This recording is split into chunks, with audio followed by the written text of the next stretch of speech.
Trumpites.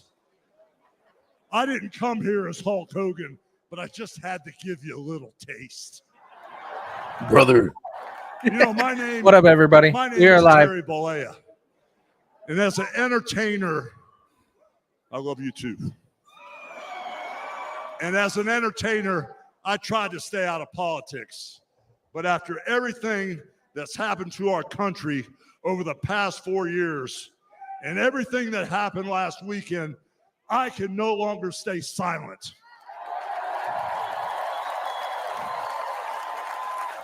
Make sure you share this out, guys. I'm here Everyone, tonight please. because I want the world to know that Donald Trump is a real American hero. And I'm proud to support my hero as the next president of this United States.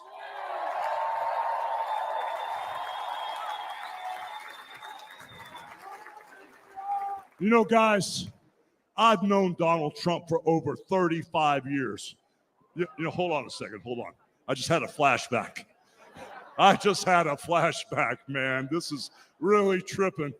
You know, the last time I was up on stage, Donald Trump was sitting at ringside at the Trump Plaza. I was bleeding like a pig, and I won the world title right in front of Donald J. Trump. And you know something? He's going to win in November, and we're all going to be champions again when he wins.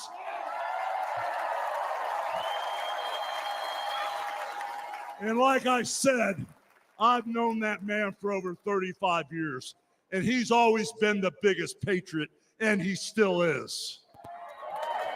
He's always told you exactly what he thought, and he still does, brother. And no matter the odds, he always finds a way to win. And when he's back in our White House, America is going to start winning again.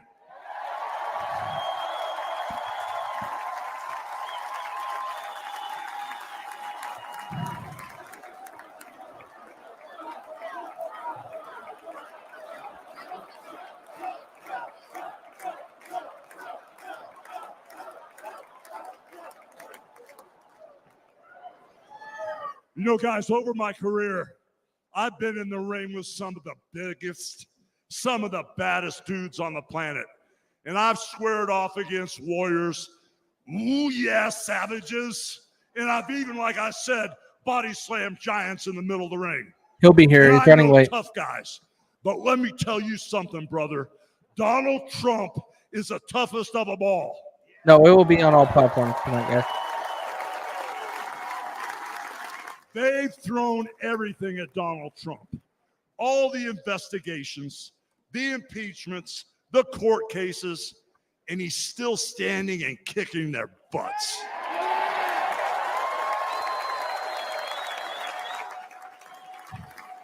You know, we never had it better than the Trump years.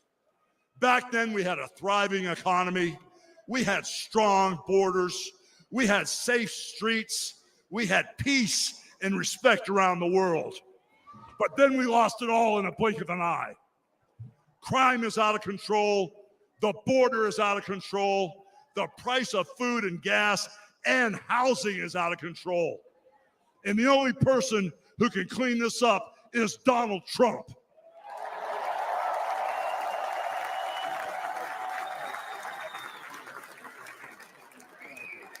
You know, guys, I really, really love this country. And I've lived the American dream. And I want my kids, your kids, and all those little teeny Hulkamaniacs out there to live the American dream too.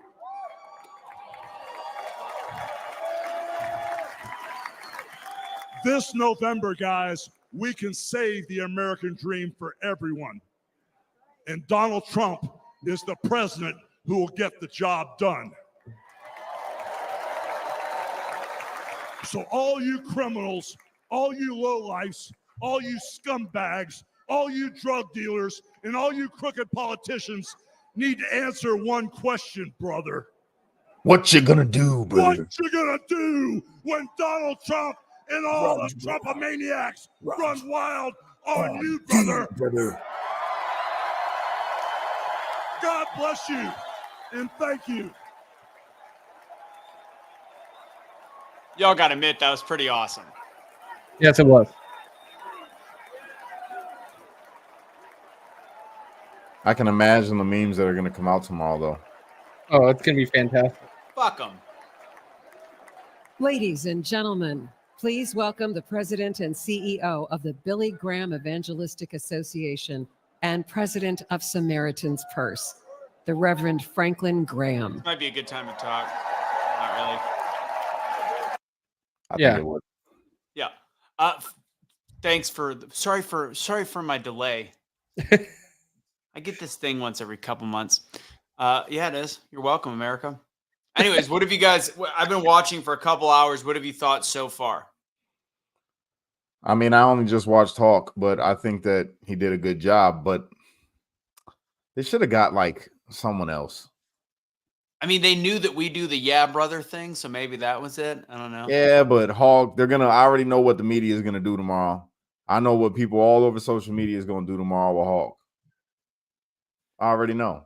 He's been caught on camera calling people niggas and doesn't want his daughter dating niggas and all types of stuff. And they're gonna use that tomorrow. You better believe it. I think I get the joke here. Is that what I think it is? Is there a joke? Was there an underlying joke to the Ultimate I hope Warrior? the Ultimate Warrior joins Biden's team. I mean, they did bang it out, you know. What do you mean? Then Hawk and the Ultimate Warrior like fight a lot. Ultimate Warrior's dead. Yeah, I know, but didn't they fight a lot? I think, but I'm assuming that that's. Never mind.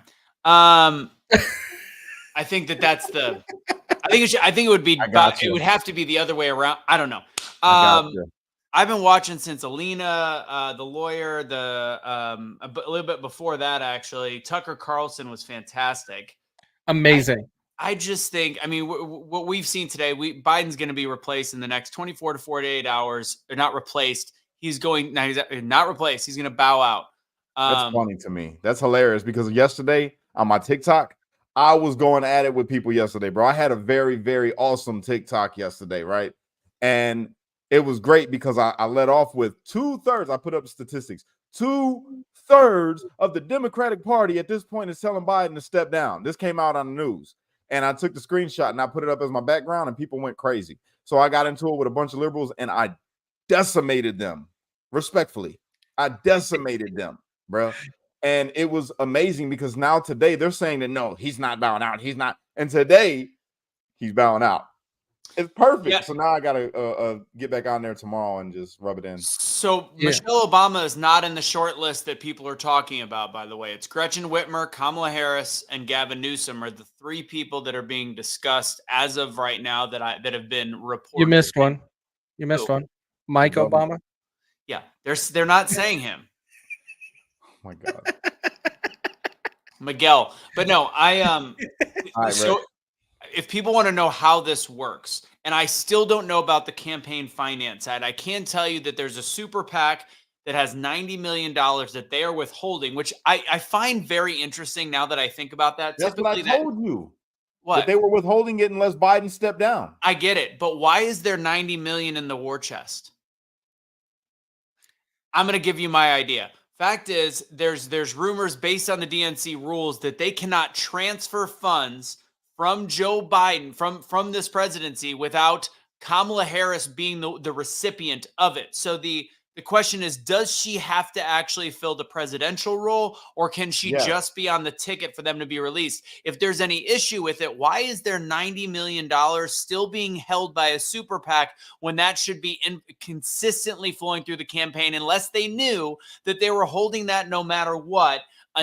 Because there might be some money that can't be released back. That could be part of it. They'll play the card that everybody's dumb, and they'll be like, "Oh no, those were the attack ads that we took off that were going after Trump after what happened on Saturday." Maybe. Who knows? Well, who knows? But the fact is, they can't. The way they're going to do it is an open convention. Joe Biden most likely will not go for Kamala Harris. He'll literally just make it open. There's 4,000 delegates at the convention at the DNC, and they will at that point navigate the waters, and they will bring up their candidates, and there will be a vote amongst the delegates. And that's Kelly, how you're creeping me out. What? Kelly's creeping me out. Oh, can you see her? Yes. Barely, but we can see. No, but look, check it out. Here's the thing, right? Hi, Kelly, by the way. How you doing? Kash is gonna have nightmares. No, that's the thing that freaks me out the most. Is like anytime like a girl comes out of a well or a girl standing in the dark. I don't know. It fucking freaks me. It's always been my thing. But no, check this out though. Check this out. I was just talking about Kamala, right? She's got to become, if he was to bow out, she becomes the president of the United States.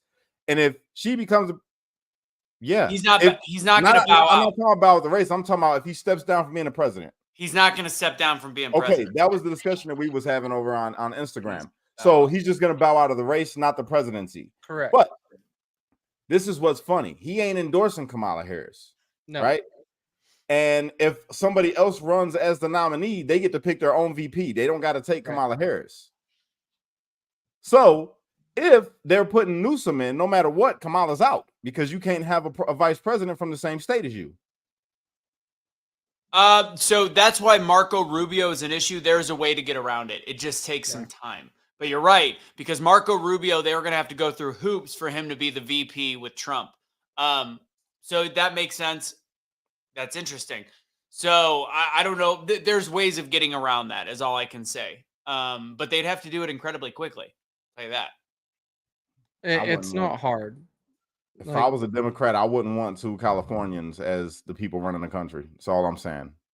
Well, obviously. But again, that's their biggest voting base. Here's the interesting thing. Right now, the people that are leading the charge are Pelosi and Obama, it sounds like. Pelosi. She's still alive. She's still eating the same ice cream that Joe is, just not getting along with him. Ain't no way.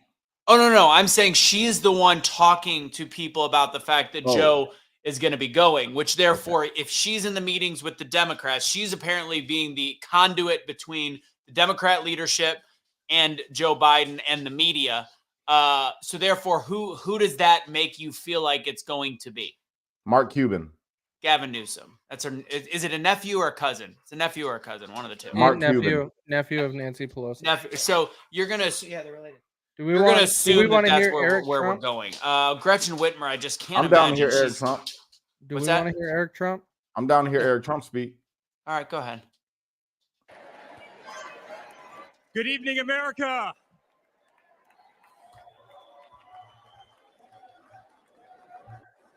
Eight years ago, my father sat our family down. He spoke of a nation in decline, of dreams slipping away, of a future endangered by failed leadership and broken promises. It was in that moment I knew my father had made a decision that would forever change our lives. We realized he had chosen to step into the arena, to fight for the soul of America. He had decided to leave behind the comforts of an unbelievable business empire, to leave behind everything he had ever built, to answer the call to serve our nation. Unlike his predecessor, it was not a decision born out of necessity. Unlike the current president, it was not a decision that would enrich his family. Rather, it was a decision made out of love for this country and a deep concern for America's future.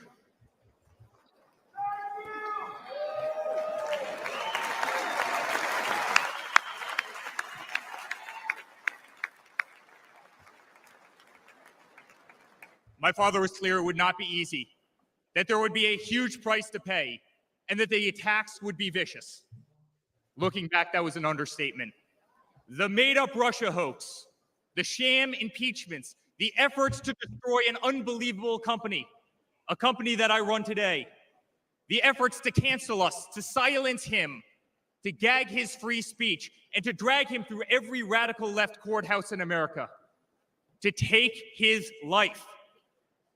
Yet through it all, he's shown unwavering courage and determination, not just in public, but in every private conversation with me and our family.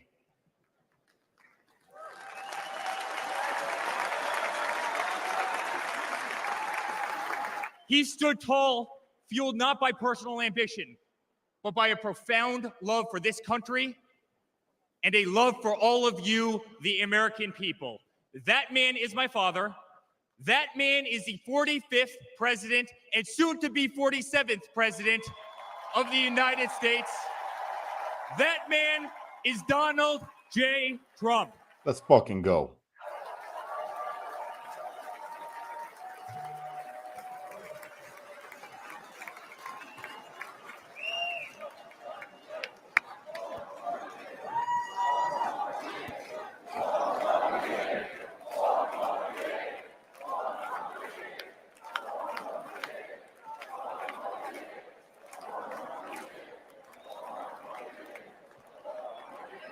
Each time I've stood on this stage, America has been at a dire crossroads. In 2016, many people began to doubt the promise of America. Our economy was struggling, jobs were scarce, our standing on the world stage was weak at best. Veterans were forgotten, our military was in shambles, our educational system was broken, ranked 30th in the world. He could no longer tolerate an inept administration that handed $150 billion to Iran, a country that chants death to America, or witness the continued attacks on our Constitution and our religious liberty, or see the disrespect shown to our unbelievable law enforcement officers who are being disarmed, defunded, and persecuted each and every day. He could no longer stand to see words like Christmas stripped from public use or the Pledge of Allegiance removed from our schools. But my father saw potential where others saw despair. Donald Trump built the New York City skyline. He did so during a time when businesses were turning away from the city he loved. Crime was rampant. The streets were dirty, but he had the Midas touch, and he turned those streets and neighborhoods into gold. He faced every challenge with tremendous vision and grit. As he did during the 2016 election, he rolled up his sleeves. He remained unapologetic. He did not care to be politically correct.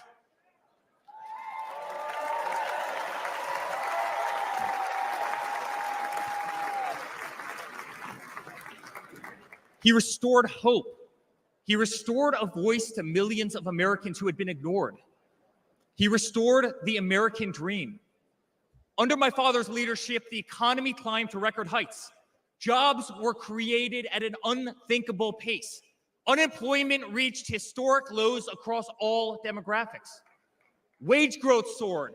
He cut taxes for hardworking families and businesses. He slashed regulations. We saw the greatest 401k increase in American history.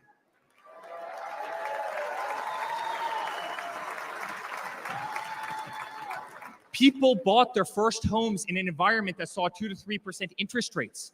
They started their families. My father made the United States energy independent with the lowest gas prices in decades.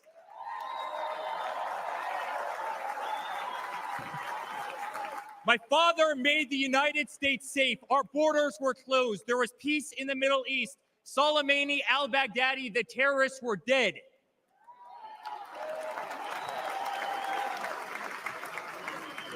My father made the United States respected again, with the courage to walk into countries like North Korea, with the courage to impose tariffs on China, and with the courage to tear up trade deals that cost Americans their jobs.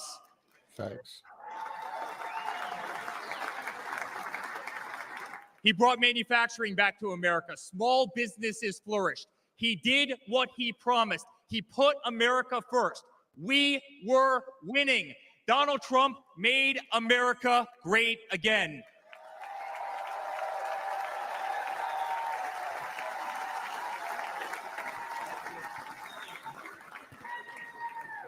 But he also created a movement that threatened the special interests and the political elites, a movement that cast a bright light on the institutions weaponized against the American people. You see it in our schools. God bless the moms who fought back.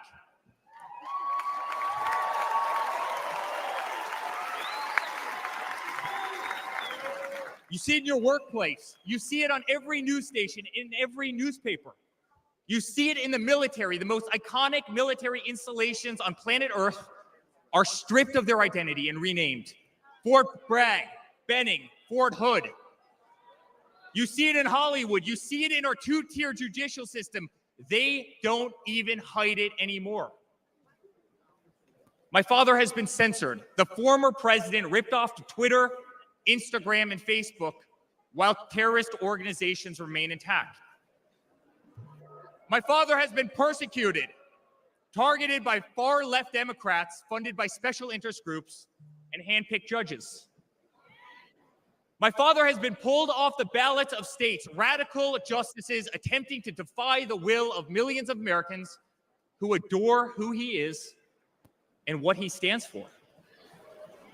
My father even became the target of an assassin who almost killed America's single greatest hope for our future.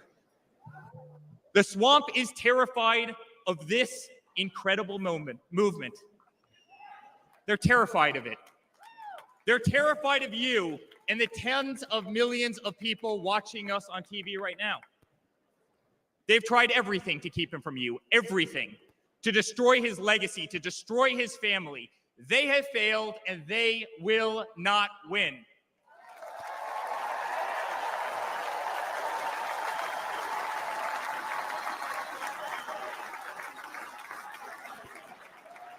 Let's do it, guys.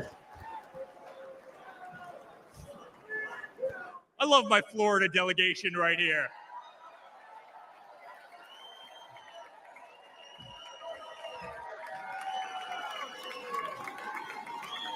Thank you. My father stands before you with the most votes of any Republican candidate in the history of our nation. He has defied the predictions of every political pundit. He fills stadiums across our country. He energizes Americans to the issues facing this nation and does so with unvarnished honesty. He is not a threat to democracy. He is a threat to those who despise our republic, many whom are bought and sold, bribed and coerced, people who have never signed the front of a check and who have been dependent on the government their entire adult lives.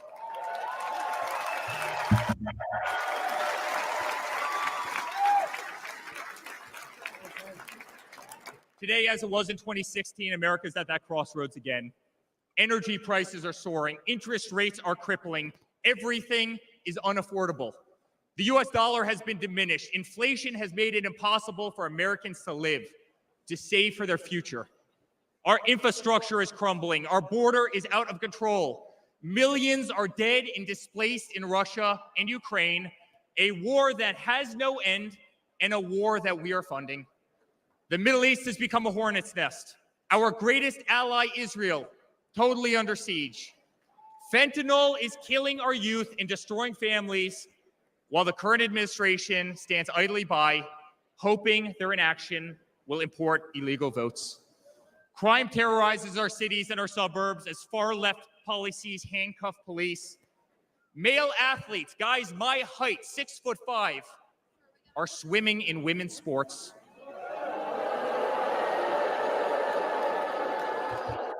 Destroying the dreams of young girls who have trained every minute of their lives. We no longer trust our elections. We no longer trust our judicial system, and we no longer believe that our government is working in our best interest.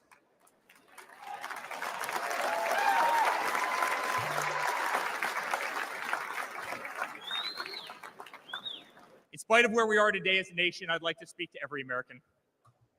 To the homeless veteran sleeping under a bridge as illegal immigrants are housed in the most expensive hotels in New York. I'm sorry. We know it's wrong, and we will fix it.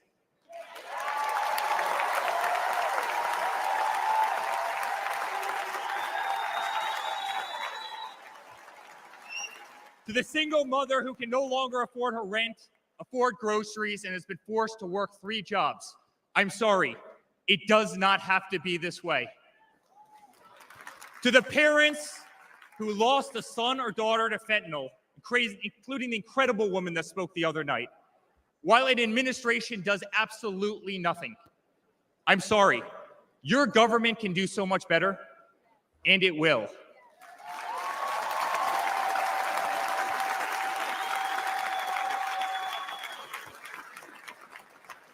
To the children who are being brainwashed instead of learning the fundamentals in school, I'm sorry, there are teachers who care, and my father will empower them.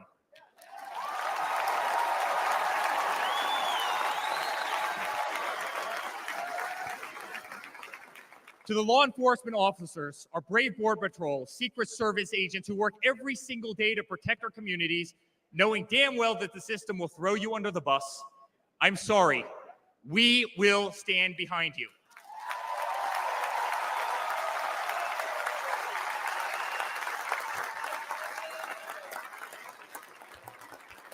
To commuters often petrified to take a bus, take a train, or walk the streets in cities across our nation, I'm sorry, that man right there will fix this.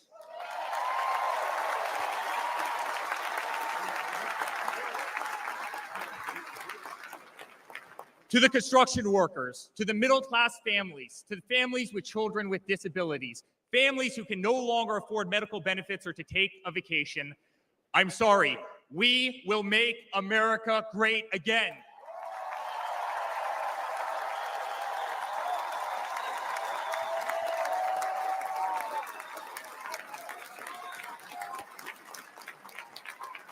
And to my father, who has been ruthlessly silenced, slandered, and attacked by a corrupt administration, I'm sorry. We know, and America knows, that they're not just after you, they're after all of us, and you just happen to be standing in their way. Let's go.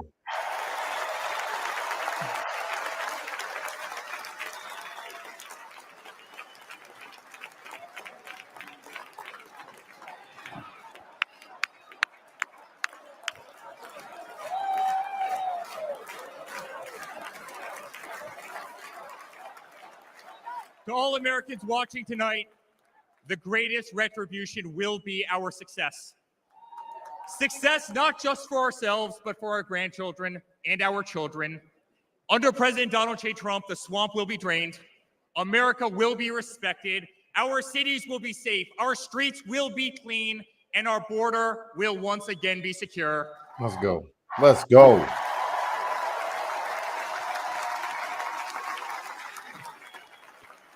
We will have peace.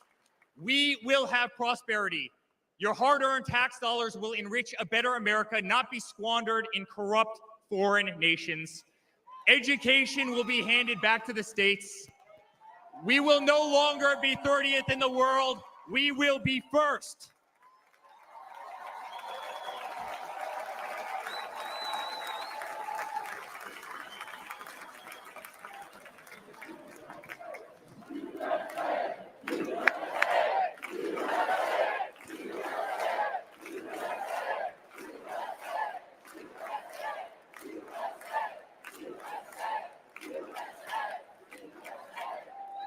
Our children will understand family, our children will have values, and our children will love God.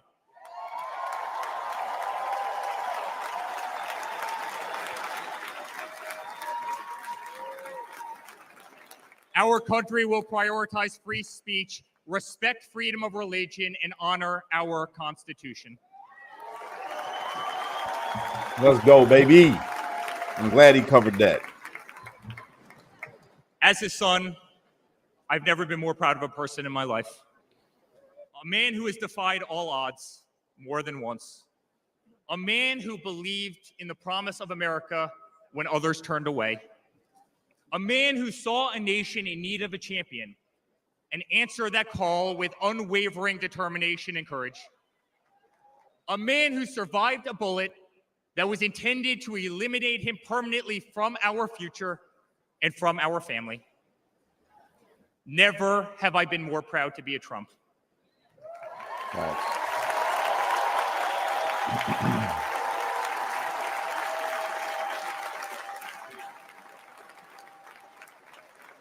Never have I been more proud to stand by my father's side.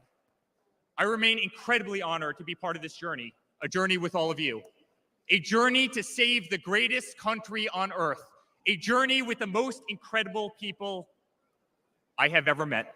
Let's go. Dad, 5 days ago, Laura, Luke, Carolina, and I held our breath as we saw blood pour across your face. By the grace of God, divine intervention, and your guardian angels above, you survived.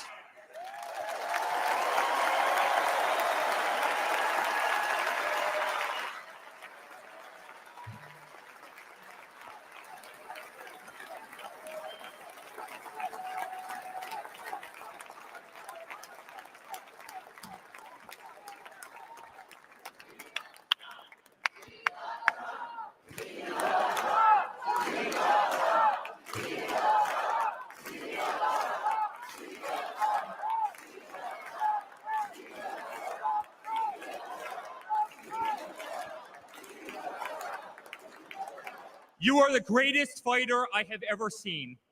You are strong, you are full of life, and you are unapologetic. Your optimism is contagious. Your backbone is unbreakable.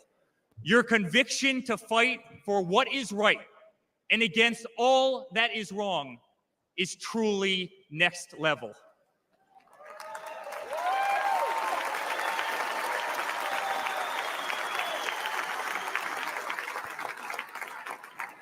The whole world saw your strength as you stood up. You wiped the blood off your face, and you put your fist in the air in a moment that will be remembered as one of the most courageous acts in the history of American politics. You shouted, "Fight, fight, fight!"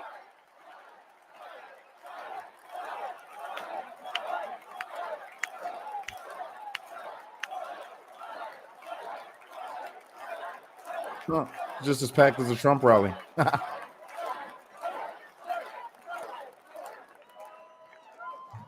I'm honored to be your son. I'm honored to speak to our great nation tonight. You are a true leader. You epitomize strength. Our country loves you. Our country appreciates you. Our country misses you. And on November 5th, our country will re-elect you as the 47th President of the United States of America. Good night, Milwaukee. God bless you all.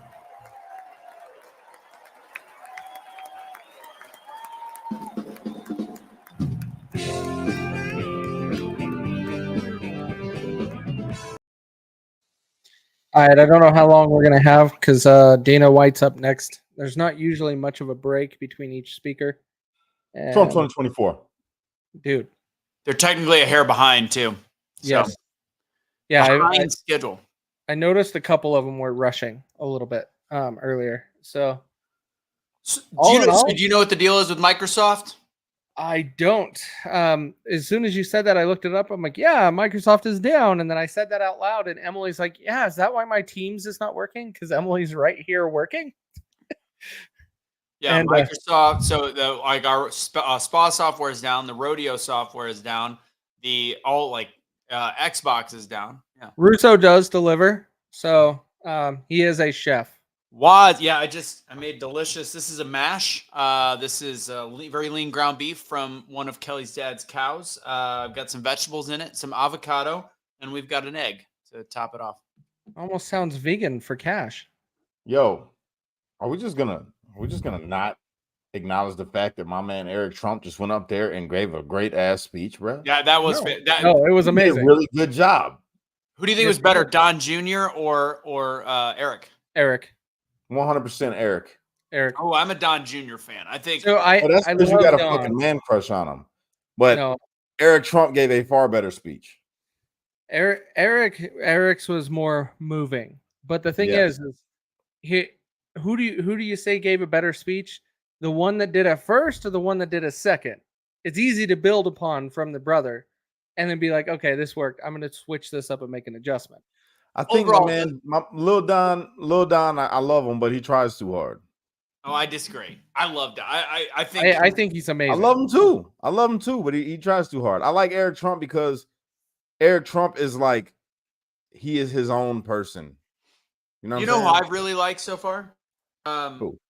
I don't see her on the list of names. Who was she? The one that ran Mar-a-Lago. I don't know.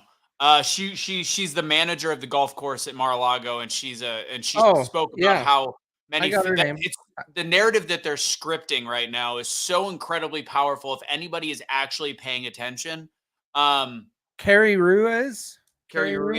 Yeah, Ruiz, the everyday American. Yeah. So she talked about how many women work at Doral and just the treatment that she's gotten. I think that across the board, it is incredibly important to see that he's, from a racial perspective, from a gender perspective, he is completely welcoming, as is the party. This is by far the best from older people that I've talked to, by far the most powerful and best Republican National Convention they've had in a long time. Again, I can only base it off of the fact that I've maybe watched 3 or 4 of them. 3. Yo, this Democrat lady that was Democrat for 50 years did a live or a post on Instagram. She was crying because she said she's never watched a Republican National Convention, and she's always been a Democrat for 50 years. She goes, I've been a Democrat for 50 years, and I always believed the hype. And then I watched it, and I was moved to tears. She started crying on her post.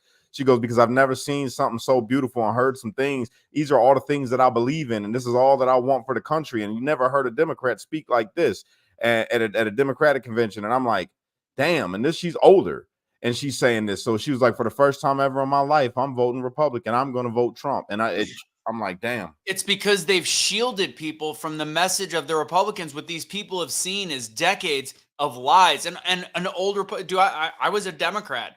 But today's Republican, for the most part, minus things like pro-life and pro-choice, like some of these nuances, the modern day conservative Republican is the Democrat of 30, 40 years ago. It's the way the media has just masked how decent and welcoming the Republicans are. Yeah, I agree. Well, I think I just called Dana White. We'll pull it up. Let's go, Dana. This is going to be a fucking phenomenal speech. I guarantee it. Dana White, one of the GOATs. Real quick, speaking of that, did you see Here, I'll mute it. Joe Biden call the guy black man? Oh, yes. Yes. And he also said the Secret Service director was a man. Yes. He's struggling. Yeah. Maybe this is gonna be something different. Ditch the music until it comes back, otherwise you'll get dinged. No, well, yeah, I don't know what this is, but all right, oh, that was Melania. Hang on. Sorry, guys. Bring it back. Shut your face. Yeah, the music is just for walkout music. She's just so regal looking. I mean, she's no Dr. Jill. No. I love that they call her a ditz and a bimbo when she speaks 5 languages, and Jill Biden goes, "Si sen padwe." My little breakfast tacos. I think she's fantastic. I'm gonna go ahead and say it. No disrespect to Mr. Trump at all, but god damn, he's got a fine ass wife, especially she older too. Man, what is she? 50? I don't know. But she is a pretty woman. Pretty woman walking down the street. I'm just trying to change it up so we're not getting dinged for the music. Yeah, she's 54. 54. Mute it, Kaecey. 54 years old. Yeah, we'll be fine. All right. Here we go. What do we got? Oh, geez, another one. Here we go. Here we go. We're gonna get screwed for it, but we gotta play it. Uniquely American is the ideals and freedoms we all cherish. A story of a life dedicated to dreaming big. A story about giving back to the people in his beloved city.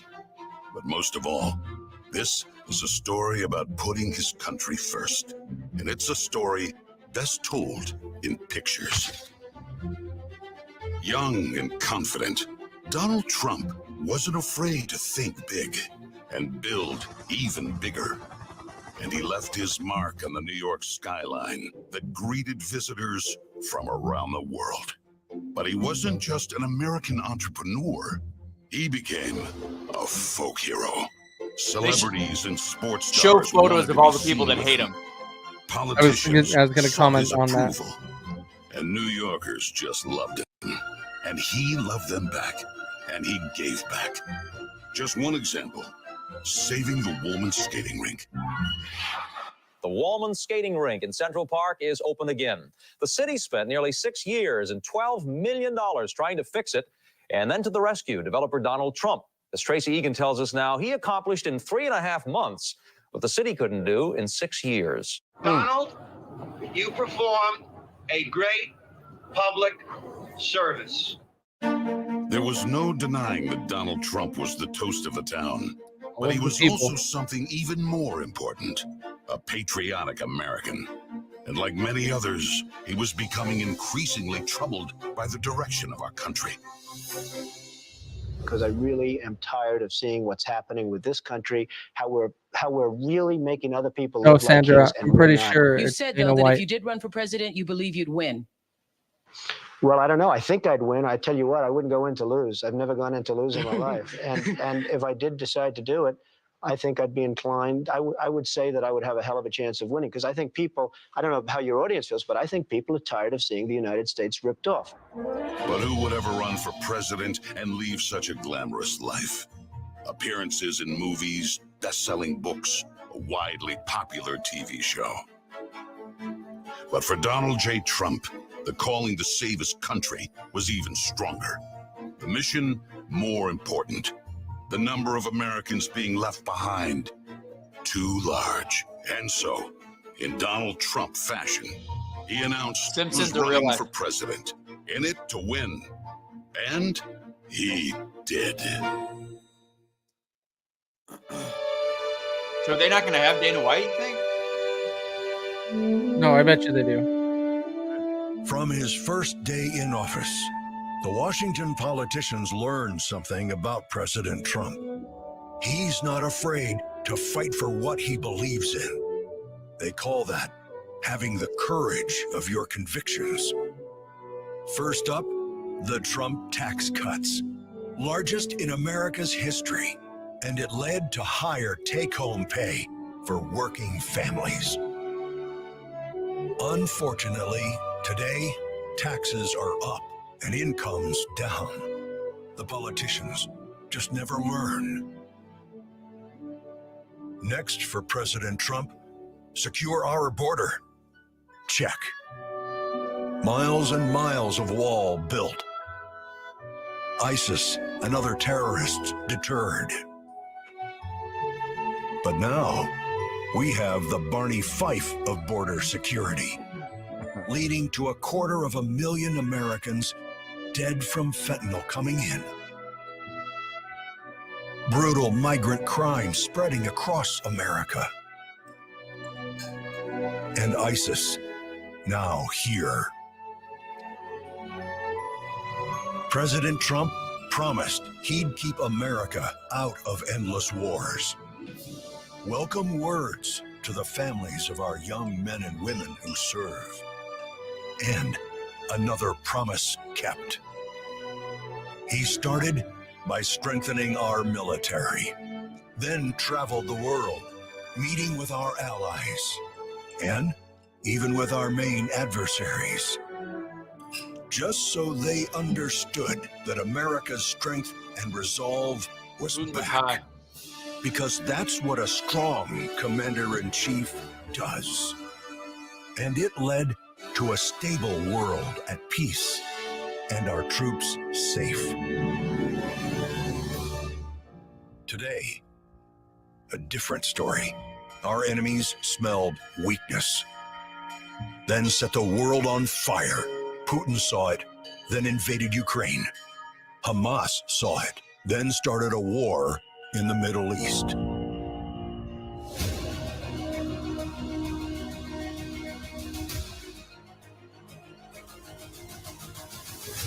There's one more thing we've learned about President Trump. He believes so strongly in America, so optimistic for our possibilities, and so committed to fighting to once again make our country great, that there is nothing that is going to stop him.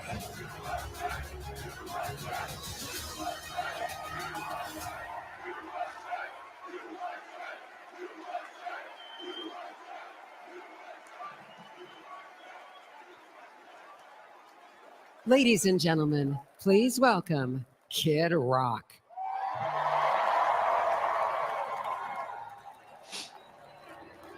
Yeah. What up, America? If you're ready for President Trump to take the stage, I need everybody to stand up. I need everybody. I think Dana White's a scratch. After hearing him talk about Donald Trump coming to the stage, I think so. Now follow me. That was sarcasm. Say fight, fight. Say fight, fight. Say fight, fight. Say somebody scream.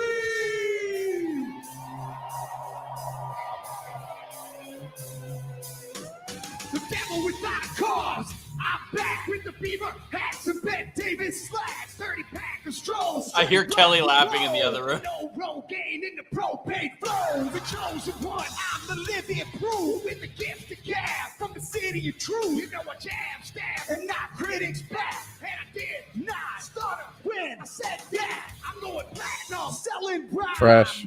I went platinum. You don't like Kid Rock? I used to. I guess because only God knows why. I love his music. This is straight out of, let's be honest, this is straight out of Idiocracy. You had Hulk Hogan talk earlier. You got this. I still like it. I'm not going to be mad at it. Say Trump, Trump.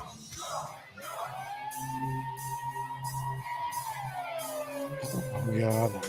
I like ACDC and ZZ Top.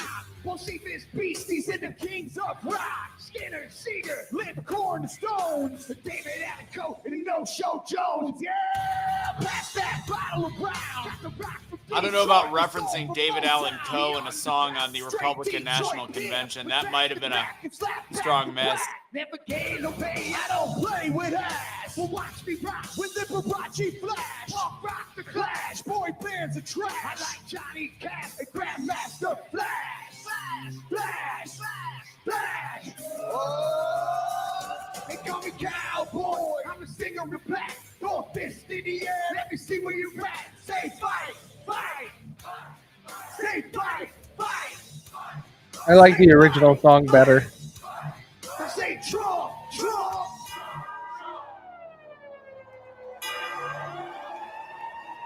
I'm an American badass. Watch me, kid. You can roll with rock or you can. I'm the ultimate. What people don't realize is that Trump and Kid Rock golf together frequently. They're actually buddies. They're buddies. Yeah, they're friends. Long hair swinging, middle finger in the air. Snakeskin boots, 65 Chevelle. See me ride, sit, and hit a rebel, yeah. I won't live to tell. So if you do, rock for freedom and rock for truth. Who knew I'd blow like Oklahoma, Florida, Georgia, Arizona. Smell the aroma and check my hits. I know it stinks in here, cause Trump's the shh.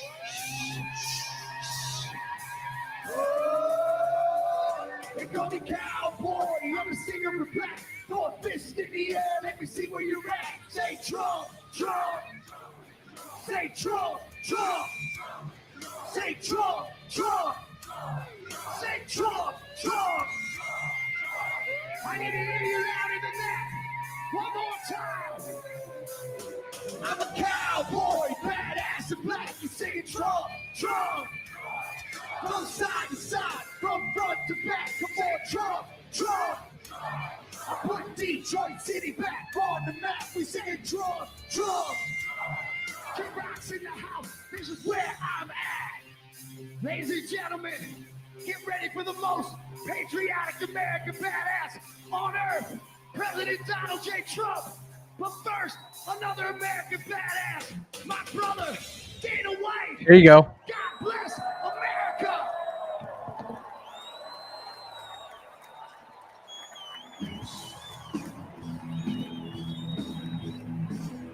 I am looking forward to Dana White, though. They're just playing some different music for the moment. So yeah, since you both are millennials and on your phone, It wasn't worth watching. surrounded by millennials on their phones. No, Kid Rock. I love Kid Rock. That song, I like the original. None of that kind of rap sounds good if you're not there and if it's not auto-tuned on the radio. Let's be very clear. So, but again, The song was all right. His music, I like his music. So why do you not like Kid Rock? We're not going to talk about it. We're having a good time right now at the RNC. Can we talk about Hulk Hogan ripping the shirt? How old is Hulk? Did you look that up? How old is he? 102. Yeah, something like that. I mean, he was breathing heavy in there at the end, but I'm not going to lie. That was lit watching him rip it off for the Trump Pence. I mean, come on. 70 years old. Trump Vance. Did I say Pence? You know what's weird? You say that because I was looking at it and there's 3 letters at the end. Here's Dana. Yeah, we see. Trump Pence, Trump Vance. Yeah, confusing. My bad. Good evening, ladies and gentlemen. I am Dana White. I am the CEO and president of the Ultimate Fighting Championship. Let's go, Dana. So 2 weeks ago, I got a call from President Trump asking me if I'd be willing to speak tonight. As usual, there was no pressure, no demands. He asked me as a friend, and of course, I said yes. Then, after I accepted his offer, he sent me a text message, and I just want to read to you a little piece of what President Trump wrote to me. Dana, I'm so honored that you will be doing the introduction at the National Republican Convention. Think of it as the biggest fight you ever had, a fight for our country and even the world. I only wish you didn't have to interrupt your family trip, but I hope they understand they love you and they know how important this is.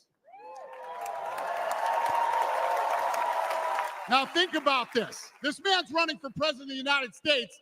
He's fighting for the future of this country, and he's concerned about interrupting my family trip. That's the President Trump that I know, a man who truly cares about people. The He's getting emotional. media likes to push the narrative that he doesn't care about anyone but himself. I absolutely know that's not the truth, because I've been friends with this guy for 25 years. And for the people who know me, they'll know this is true. I just want to make something very clear. Nobody in the Trump campaign has ever told me what to say. Nobody tells me what to say, and I'm nobody's puppet. You don't look emotional to me.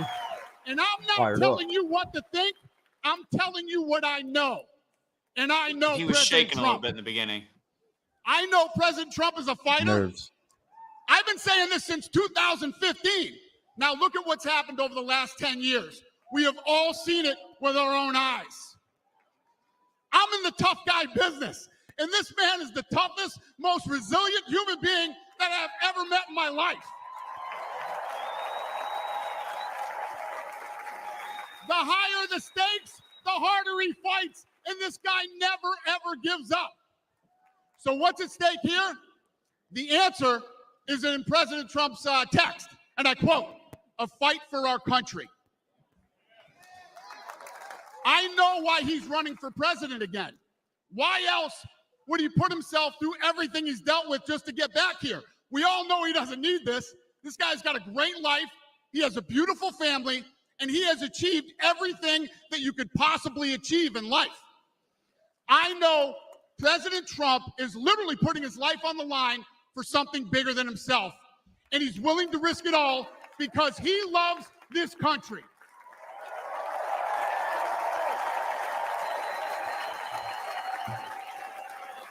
And I know he wants what's best for the American people, all American people. I know he's running for president to save our American dream. I'm living the American dream, and I know the American dream is very real. Whether you were born in this country or came here from someplace else, this is the last real land of opportunity. President Reagan once said, government's first duty is to protect the people, not run their lives. And if you're buried in government red tape, how will you ever start your own business? If you're struggling to pay your bills, how can you ever afford to start a family? And if you don't feel safe in your own town, why would you ever buy a house? I know that President Trump is fighting to save the American dream, and that's what's at stake in this election. We are choosing who we want to lead us in this fight. I know President Trump is a proven leader, a fearless leader, and this country was in a much better place when he was in the Oval Office. In my mind, the choice is clear. But this election, we all get to choose. I know I'm going to choose strength and security. I know I'm going to choose opportunity and prosperity. I know I'm going to choose real American leadership and a real American badass.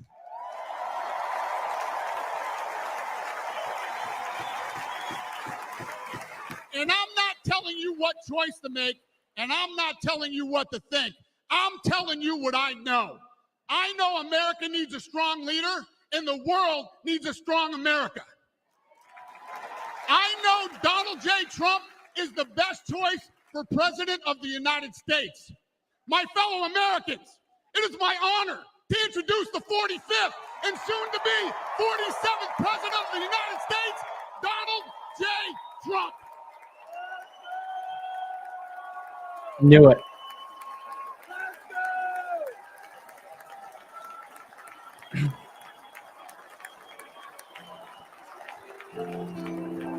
Why do you got to ruin the mood by going to play music? Really? It's his walkout song. You know this. Oh, there we go. Okay. I didn't recognize the tone, the beat. Go ahead. I wonder if this will get caught because it's live. I doubt it will. We'll just keep doing this every once in a while. Pause and come back. Thank my lucky stars to be living here today. Can't believe they got Elton John singing. This is amazing. Still stands for freedom, and they can't take it away.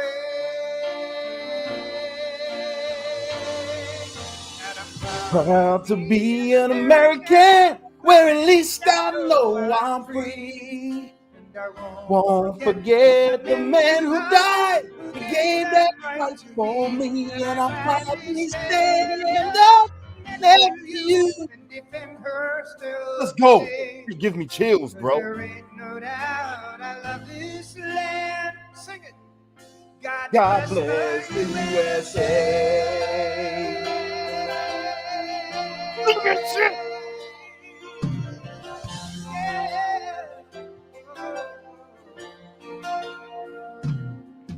From the lakes of Minnesota to the hills of Tennessee.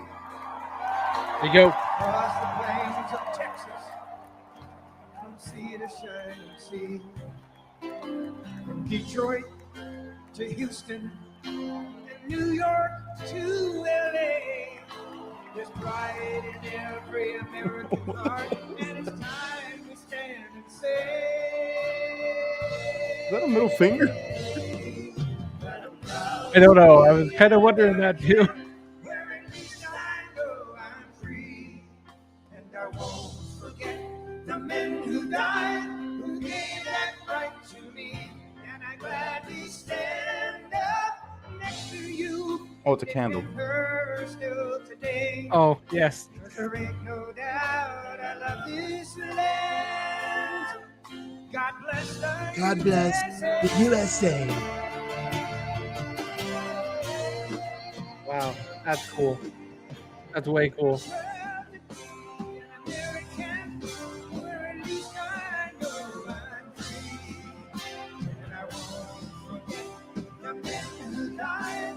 Everybody, give us a share right now, just for that, please. Just hit the share button one time. Hit a repost for us. We appreciate it.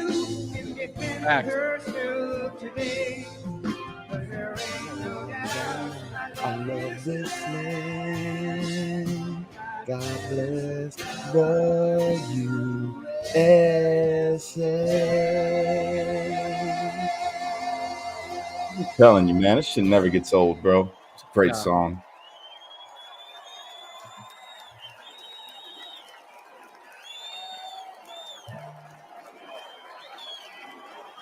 Here we go.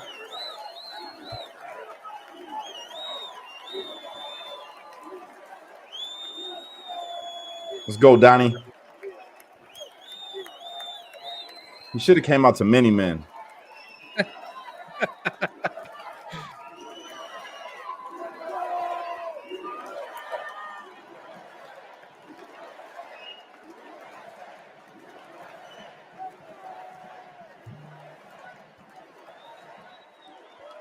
Thank you very much. Thank you very, very much. Wow. And thank you, Dana. Thank you, Kid Rock, sometimes referred to as Bob. And thank you, Lee, right from the beginning. Thank you very much. What a talent. What a beautiful, beautiful song. Thank you. Friends, delegates, and fellow citizens, I stand before you this evening with a message of confidence, strength, and hope. 4 months from now, we will have an incredible victory, and we will begin the 4 greatest years in the history of our country. Together, we will launch a new era of safety, prosperity, and freedom for citizens of every race, religion, color, and creed. The discord and division in our society must be healed. We must heal it quickly. As Americans, we are bound together by a single fate and a shared destiny. We rise together or we fall apart. I am running to be president for all of America, not half of America, because there is no victory in winning for half of America. So tonight, with faith and devotion, I proudly accept your nomination for President of the United States. It's official, bitch. Wow, that was a big surprise. I didn't think he was going to take it. No, I thought Mitt Romney got it. Shut up.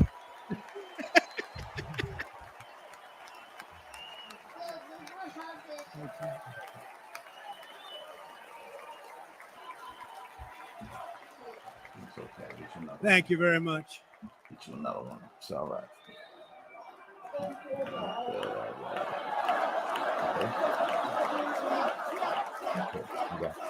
Okay. Thank you very much. Thank you very much. And we will do it right. Gonna do it right. Let me begin this evening by expressing my gratitude to the American people for your outpouring of love and support following the assassination attempt at my rally on Saturday.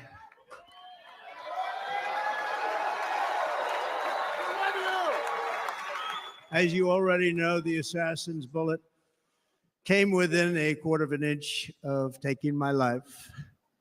So many people have asked me, what happened? Tell us what happened, please. And therefore, I will tell you exactly what happened. And you'll never hear it from me a second time because it's actually too painful to tell. It was a warm, beautiful day in the early evening in Butler Township in the great Commonwealth of Pennsylvania.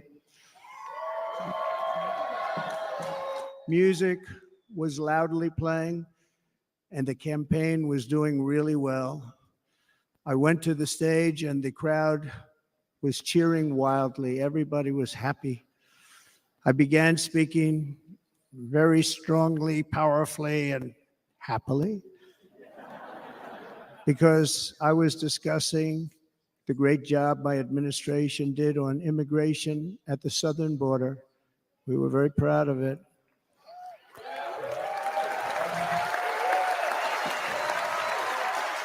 Behind me and to the right was a large screen that was displaying a chart of border crossings under my leadership.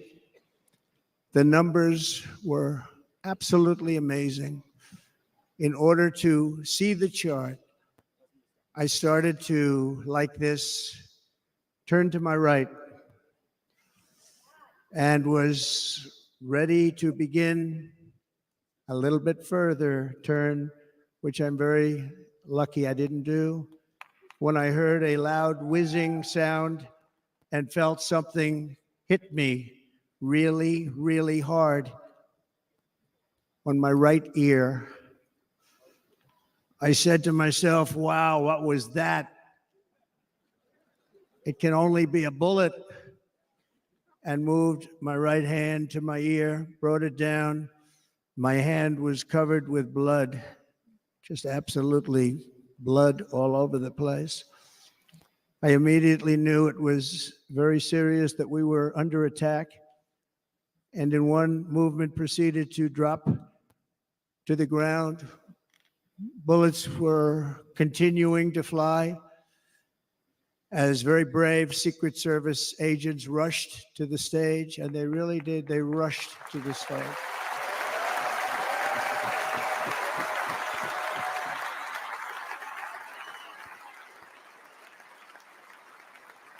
These are great people at great risk, I will tell you, and pounced on top of me so that I would be protected.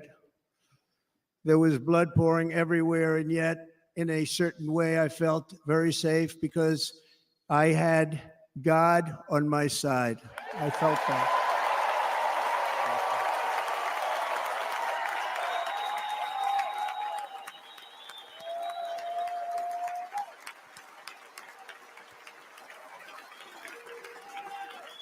The amazing thing is that prior to the shot, if I had not moved my head at that very last instant, the assassin's bullet would have perfectly hit its mark, and I would not be here tonight. We would not be together.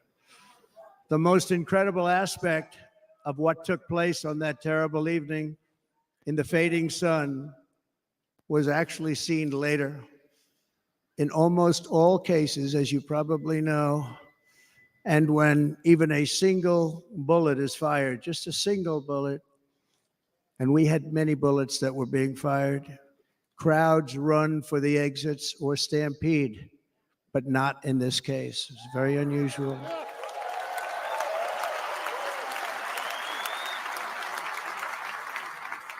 This massive crowd of tens of thousands of people stood by and didn't move an inch. In fact, many of them bravely, but automatically stood up looking for where the sniper would be. They knew immediately it was a sniper, and then began pointing at him. You can see that if you look at the group behind me. That was just a small group compared to what was in front. Nobody ran, and by not stampeding, many lives were saved. But that isn't the reason that they didn't move. The reason is that they knew I was in very serious trouble. They saw it. They saw me go down.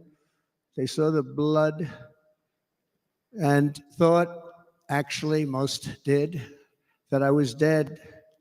They knew it was a shot to the head. They saw the blood. And there's an interesting statistic. The ears are the bloodiest part. If something happens with the ears, they bleed more than any other part of the body. That's actually true. For whatever reason, the doctors told me that. I said, why is there so much blood? He said, it's the ears. They bleed more. So we learned something, but they just,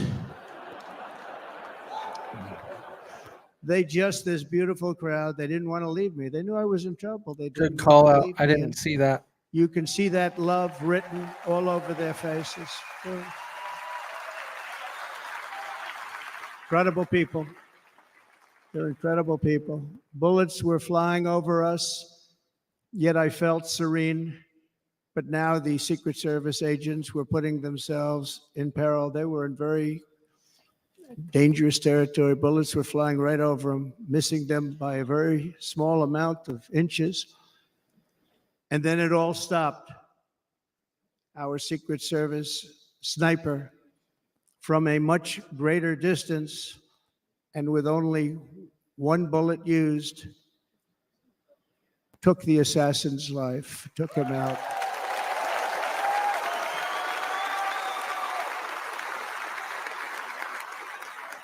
I'm not supposed to be here tonight. Not supposed to be here. Yeah.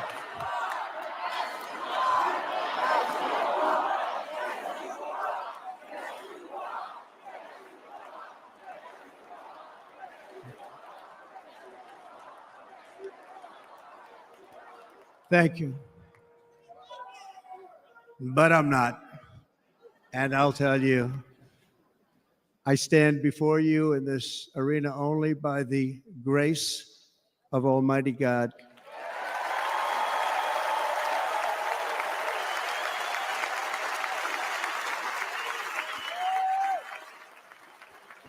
In watching the reports over the last few days, many people say it was a providential moment.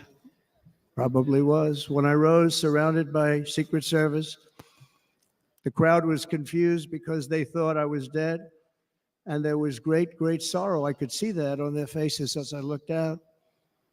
They didn't know I was looking out. They thought it was over, but I could see it, and I wanted to do something to let them know I was okay. I raised my right arm, looked at the thousands and thousands of people that were breathlessly waiting, and started shouting, "Fight, fight, fight."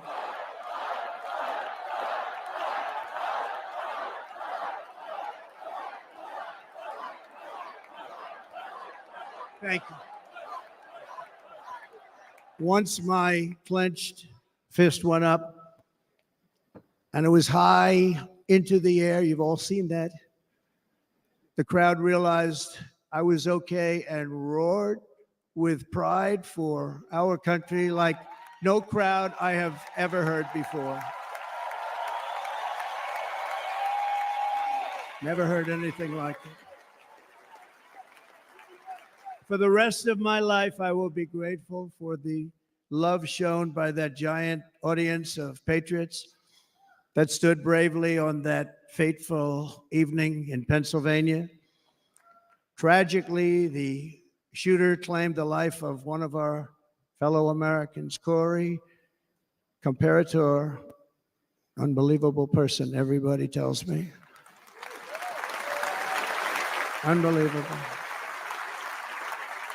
And seriously wounded. Two other great warriors, spoke to them today. David Dutch and James Copenhaver. Two great people. I also spoke to all three families of these tremendous people. Our love and prayers are with them and always will be. We're never going to forget them. They came for a great rally.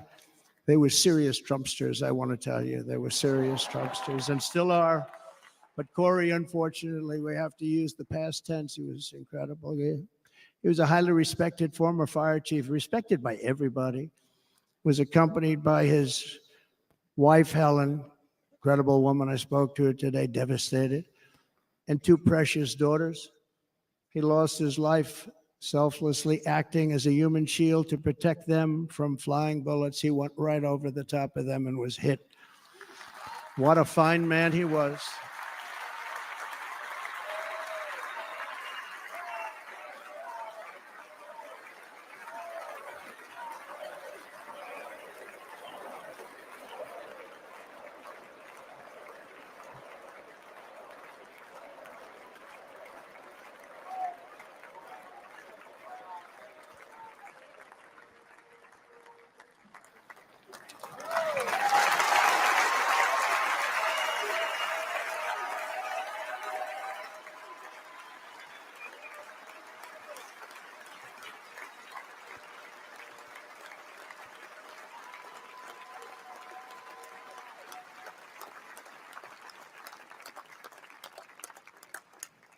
I want to thank the fire department and the family for sending his helmet, his outfit, and it was just something, and they're going to do something very special when they get it. But we did something which cannot match what happened, not even close. But I am very proud to say that over the past few days, we've raised $6.3 million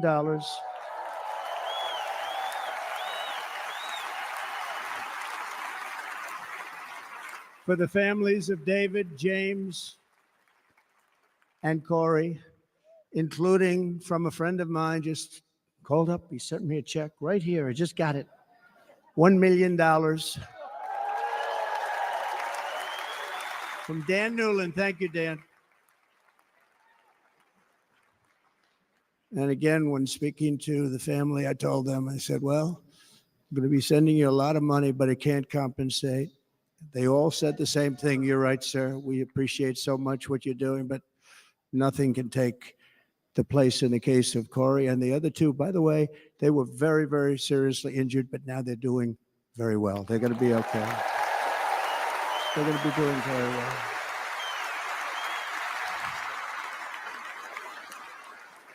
They're warriors.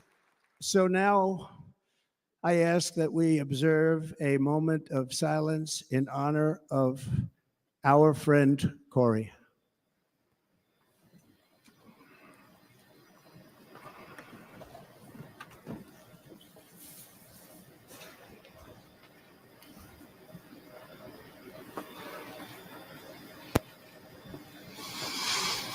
There is no greater love than to lay down one's life for others. This is the spirit that forged America in her darkest hours, and this is the love that will lead America back to the summit of human achievement and greatness. This is what we need. Despite such a heinous attack, we unite this evening more determined than ever. I am more determined than ever, and so are you. So is everybody in this room.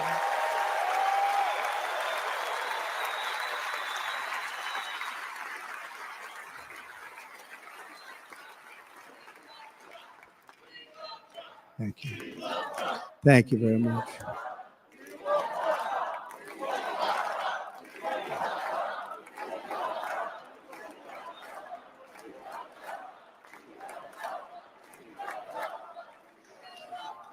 Our resolve is unbroken and our purpose is unchanged to deliver a government that serves the American people better than ever before. Nothing will stop me in this mission because our vision is righteous and our cause is pure. No matter what obstacle comes our way, we will not break, we will not bend, we will not back down, and I will never stop fighting for you, your family, and our magnificent country. Never.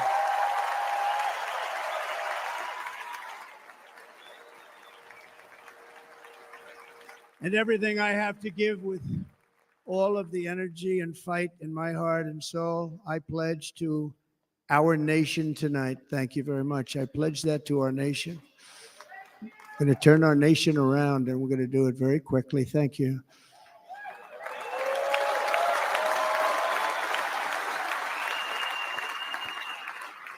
This election should be about the issues facing our country and how to make America successful, safe, free, and great again. Yo, I fucking love Trump, bro. I really do. In an age when our politics too often divide us, now is the time to remember that we are all fellow citizens. We are one nation under God, indivisible, with liberty and justice for all.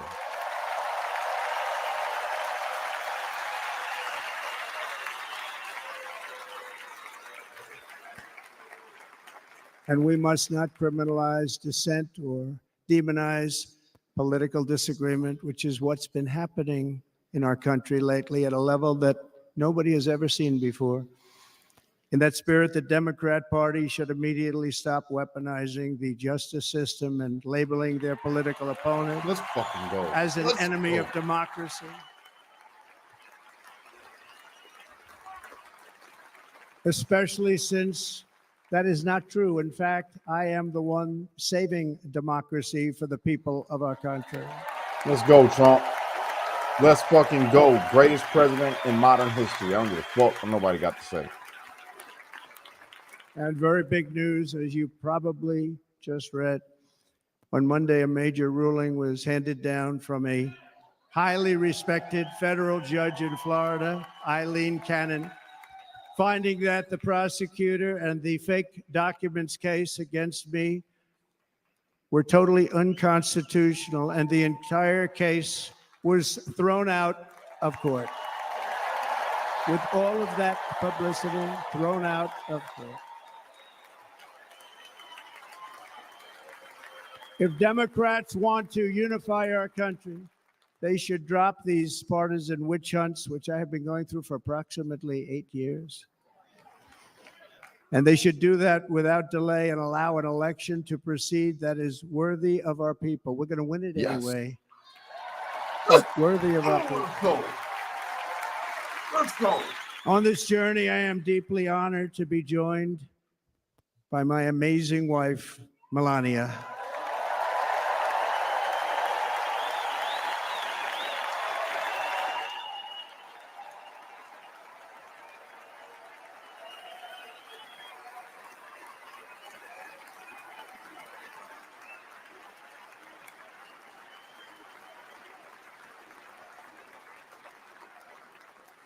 And Melania, thank you very much. You also did something really beautiful, a letter to America calling for national unity, and it really took the Republican Party by surprise. I will tell you, it was beautiful.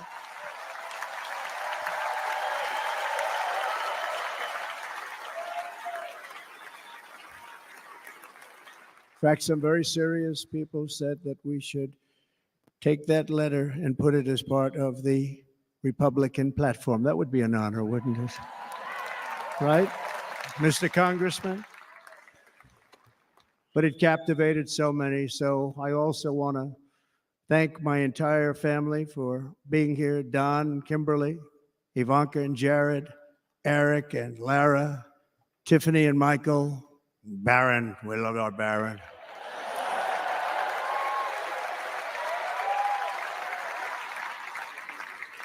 And of course, my 10 wonderful grandchildren. You saw a few of them up there on my lap before.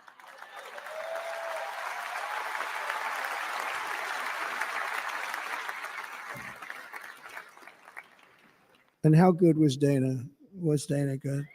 I mean, was he good?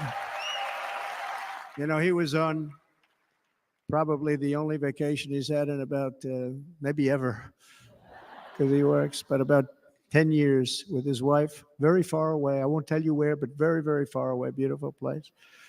And my people called and he said, yeah, I won't be able to do it. This is many, many years. I promised my wife I can't do it. And they came in, they said, Dana won't be able to do it because he was my first, second, and third choice. I said, well, that's too bad, but I understand he's away and it's good. It's good for him. And that was it. About 30 minutes later, she came back in, sir, Dana just called, he's going to do it. And his wife, she said, you can't turn him down. You just can't do it. You have to go. That's a good wife.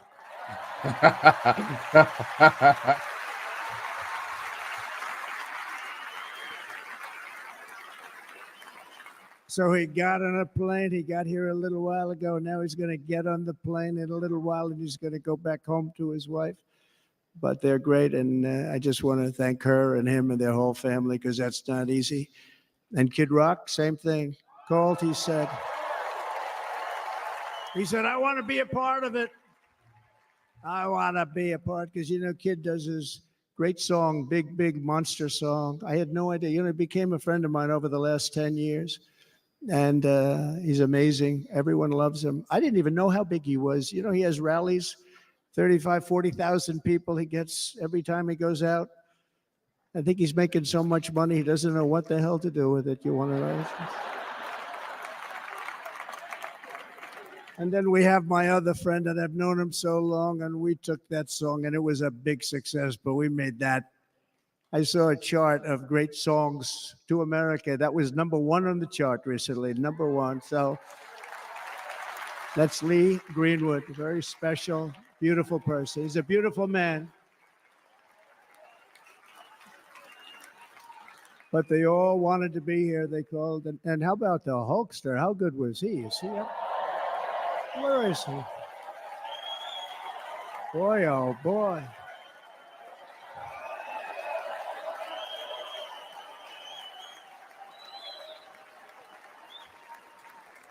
You know, they may call that entertainment. I know about entertainment, but when he used to lift a 350-pound man over his shoulders and then bench press him 2 rows into the audience, I say maybe entertainment, but he is one strong son of a gun. I will tell you, I watched it many times.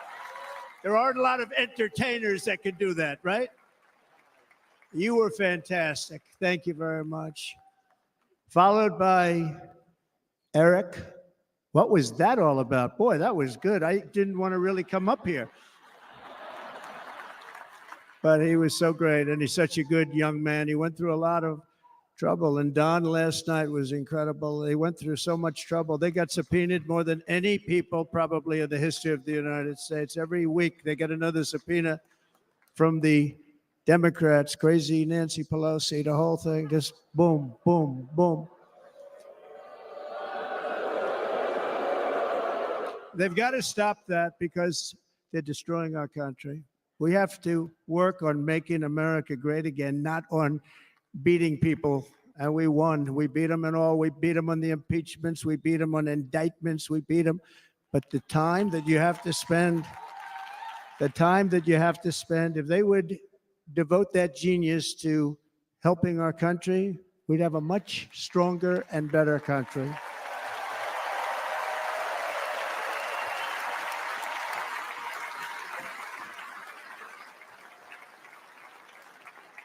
And Jason, the biggest star in country music. Jason, thank you for being here. Jason, thank you very much. Jason Aldean, he's good.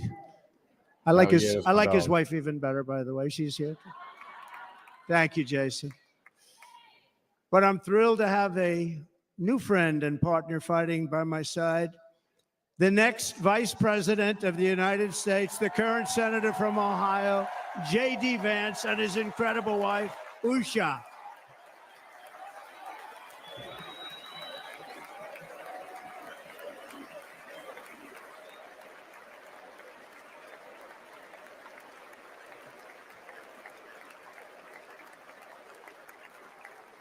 He's going to be a great Vice President. He's going to be great. He'll be with this country and with this movement, greatest movement in the history of our country, Make America Great Again.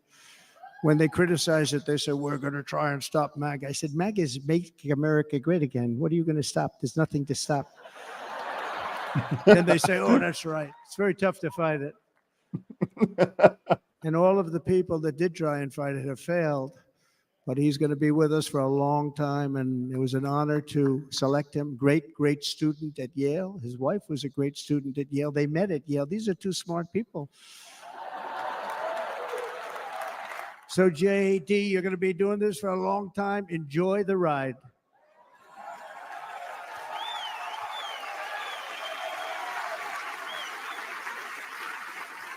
And a very special thank you to the extraordinary people of Milwaukee and the great state of, oh, there they are. There they are. You are so easy to spot. And Green Bay's going to have a good team this year, right? They're going to have a good team. I was wondering if he was saying they're easy to spot because they're overweight. No, they have cheese heads. Got it. Cheese heads. Have a very good team this year. And by the way, Wisconsin, we are spending over $250 million here, creating jobs and other economic development all over the place. So I hope you will remember this in November and give us your vote. I am trying to buy your vote.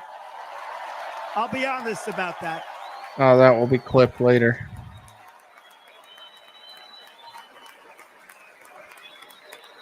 And I promise we will make Wisconsin great again. We're going to make it. Wait, isn't that illegal?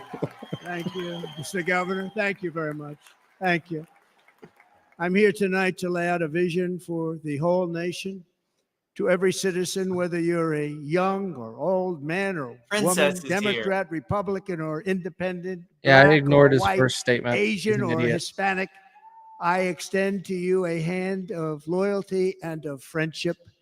Together, we will lead America to new heights of greatness like the world has never seen before. We were right there in the first term. We got hit with COVID. We did a great job. Nobody knew what it was, but nobody's ever seen an economy pre-COVID. And then we handed over a stock market that was substantially higher than just prior to COVID. Coming in, did a great job. Never got credit for that. We got credit for the war and defeating ISIS and so many things. The great economy, the biggest tax cuts ever, the biggest regulation cuts ever. The creation of Space Force, the rebuilding of our military. We did so much. We did so much. Right to try. Right to try is a big deal. We got right to try. They were trying to get that for 52 years. Somebody's terminally ill, and hopefully there's nobody in this audience, but it does happen a lot. They're terminally ill and they can't use our new space age drugs and other things that we are way ahead. We have the greatest doctors in the world, the greatest laboratories in the world, and you can't do it. They've been trying to get that approved for 52 years. Wasn't that easy? The insurance companies didn't want to do it. They didn't want the risk. The labs didn't want to do it because if it didn't work, people are pretty far down the line toward death. They didn't want to do it. The doctors didn't want to have it on their records, so I got everybody into an office. 52 years they tried. Sounds simple, but it's not. And I got them to agree that somebody that needs it will, instead of going to Asia, Europe, or someplace, or if you have no money going home and dying, just die. We got them to sign an agreement, agree to it, where they're not going to sue anybody. They're going to get all of this stuff. Trump. Tighten it really up. fast. And what's happened is we're saving thousands and thousands of lives. It's incredible. Right to try. It's great Here feeling. he goes down the weird rabbit holes. Under our leadership, the United States will be respected To again. answer the question, no. No nation will question our power. No enemy will doubt our might. Our borders will be totally secure. Our economy will soar. We will return law and order to our streets, patriotism to our schools, and importantly, we will restore peace, stability, and harmony all throughout the world. But to achieve this future, we must first rescue our nation from failed and even incompetent leadership. We have totally incompetent leadership. This will be the most important election in the history of our country. Under the current administration, we are indeed a nation in decline. We have an inflation crisis that is making life unaffordable, ravaging the incomes of working and low-income families, and crushing, just simply crushing our people like never before. They've never seen anything like it. We also have an illegal immigration crisis, and it's taking place right now as we sit here in this beautiful arena. It's a massive invasion at our southern border that has spread misery, crime, poverty, disease, and destruction to communities all across our land. Nobody's ever seen anything like it. Then there's an international crisis, the likes of which the world has seldom been part of. Nobody can believe what's happening. War is now raging in Europe and the Middle East. A growing specter of conflict hangs over Taiwan, Korea, the Philippines, and all of Asia, and our planet is teetering on the edge of World War III, and this will be a war like no other war because of weaponry. The weapons are no longer army tanks going back and forth shooting at each other. These weapons are obliteration. It's time for a change. This administration can't come close to solving the problems. We're dealing with very tough, very fierce people. They're fierce people. And we don't have fierce people.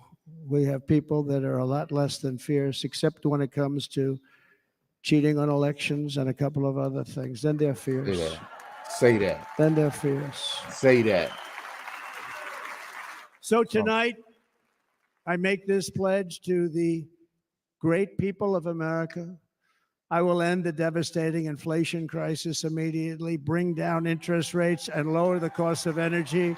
We will drill, baby, drill. Let's fucking go.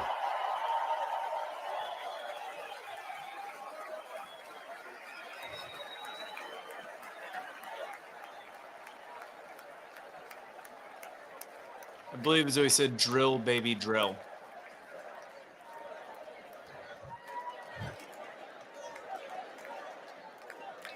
Can you believe what they're doing? But by doing that, we will lead a large-scale decline in prices. Prices will start to come down. Energy raised it. They took our energy policies and destroyed them. Then they immediately went back to them, but by that time, so much was lost.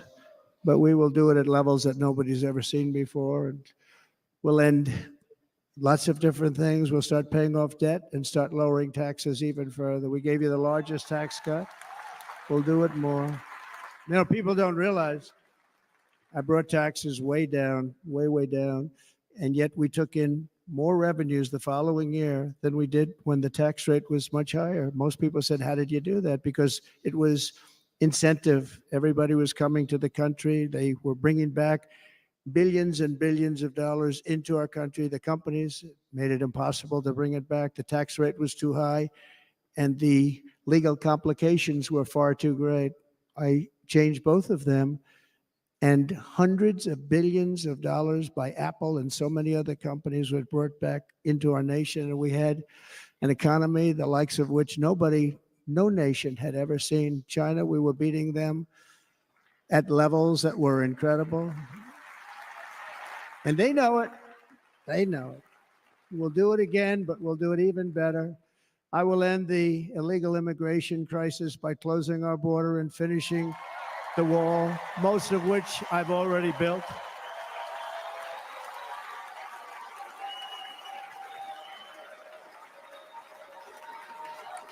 On the wall, we were dealing with a very difficult Congress.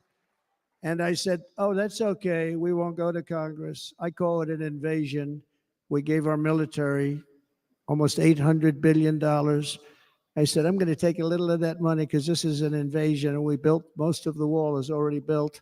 And we built it through using the funds because what's better than that? We have to stop the invasion into our country that's killing hundreds of thousands of people a year. We're not going to let that happen. Let's go. I will end every single international crisis that the current administration has created, including the horrible war with Russia and Ukraine, which would have never happened if I was president, and the war caused by the attack on Israel, which would have never happened if I was president. Iran was broke. Iran had no money. Now Iran has $250 billion. They made it all over the last 2.5 years. They were broke. I watched the other day on a show called Deface the Nation. Has anyone seen it? And they had a congressman who was a Democrat say, well, whether you like him or not, Iran was broke dealing with Trump. I told China and other countries, if you buy from Iran, we will not let you do any business in this country, and we will put tariffs on every product you do send in of 100% or more. And they said to me, well, I think that's about it. They weren't going to buy any oil. And they were ready to make a deal. Iran was going to make a deal with us. And then we had that horrible, horrible result that we'll never let happen again. The election result, we're never going to let that happen again. They used COVID to cheat. We're never going to let it happen again. And they took off all the sanctions and they did everything possible for Iran. And now Iran is very close to having a nuclear weapon, which would have never happened. This is a shame what this administration, the damage that this administration has done. And I say it often, if you took the 10 worst presidents in the history of the United States, think of it, the 10 worst, added them up, they will not have done the damage that Biden has done. Only going to use the term once. Biden, I'm not going to use the name anymore, just one time. The damage that he's done to this country is unthinkable. It's unthinkable. Together we will restore vision, strength, competence, and we're going to have a thing called common sense making most of our decisions, actually. It's all common sense. Just a few short years ago, under my presidency, we had the most secure border and best economy in the history of our country, in the history of the world. We had the greatest economy in the history of the world. We had never done anything like it. We were beating every country, including China, by leaps and bounds. Nobody had seen anything like it. We had no inflation, soaring incomes were going. Nobody can believe it. You can't believe what happened 4 years ago is happening now in reverse.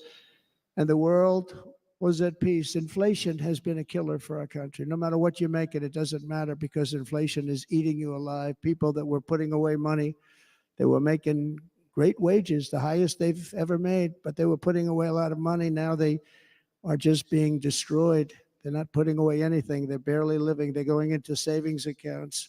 They're taking out their money to live because of inflation. Inflation, remember, it's called a country buster. You can go back to Germany from 100 years ago. You can go back to any country that suffered great inflation. We've suffered the worst inflation we've ever had. But go back and see what's happened to those countries. We've had the worst inflation we've ever had under this person. But in less than 4 years, our opponents have turned incredible success into unparalleled tragedy and failure. It's been a tremendous failure. Today, our cities are flooded with illegal aliens. Americans are being squeezed out of the labor force and their jobs are taken. By the way, you know who's taking the jobs that are created? 107% of those jobs are taken by illegal aliens. And you know who's being hurt the most by millions of people pouring into our country? The Black population and the Hispanic population, because they're taking the jobs from our Black population, our Hispanic population, and they're also taking them from unions. The unions are suffering because of it. Thank you. Let's go. I like you too.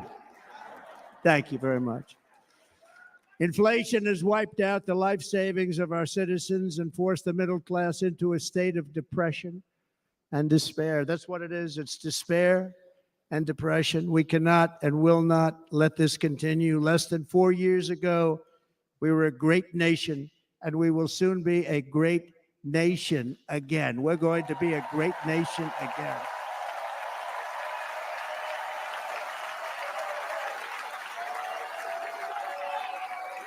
Thank you. With proper leadership, every disaster we are now enduring will be fixed, and it will be fixed very, very quickly. So tonight, whether you've supported me in the past or not, I hope you will support me in the future, because I will bring back the American dream. That's what we're going to do. You don't even hear about the American dream anymore. With great humility, I am asking you to be excited about the future of our country. Be excited. Be excited.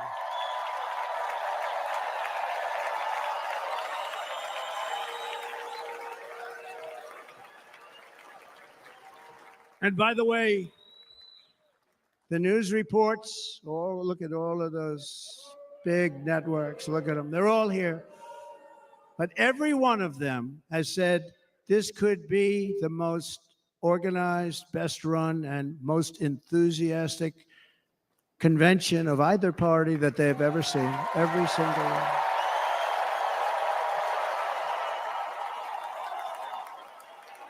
And it's true. It's true. And there's love in the room. There's great love in the room.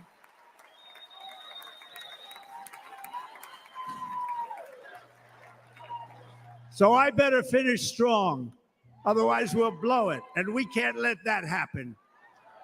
Now, this was great. All of the great people that spoke, and everybody hit a home run. I mean, there's not one that I can think of where I said, oh, gee, that wasn't great. Every single person.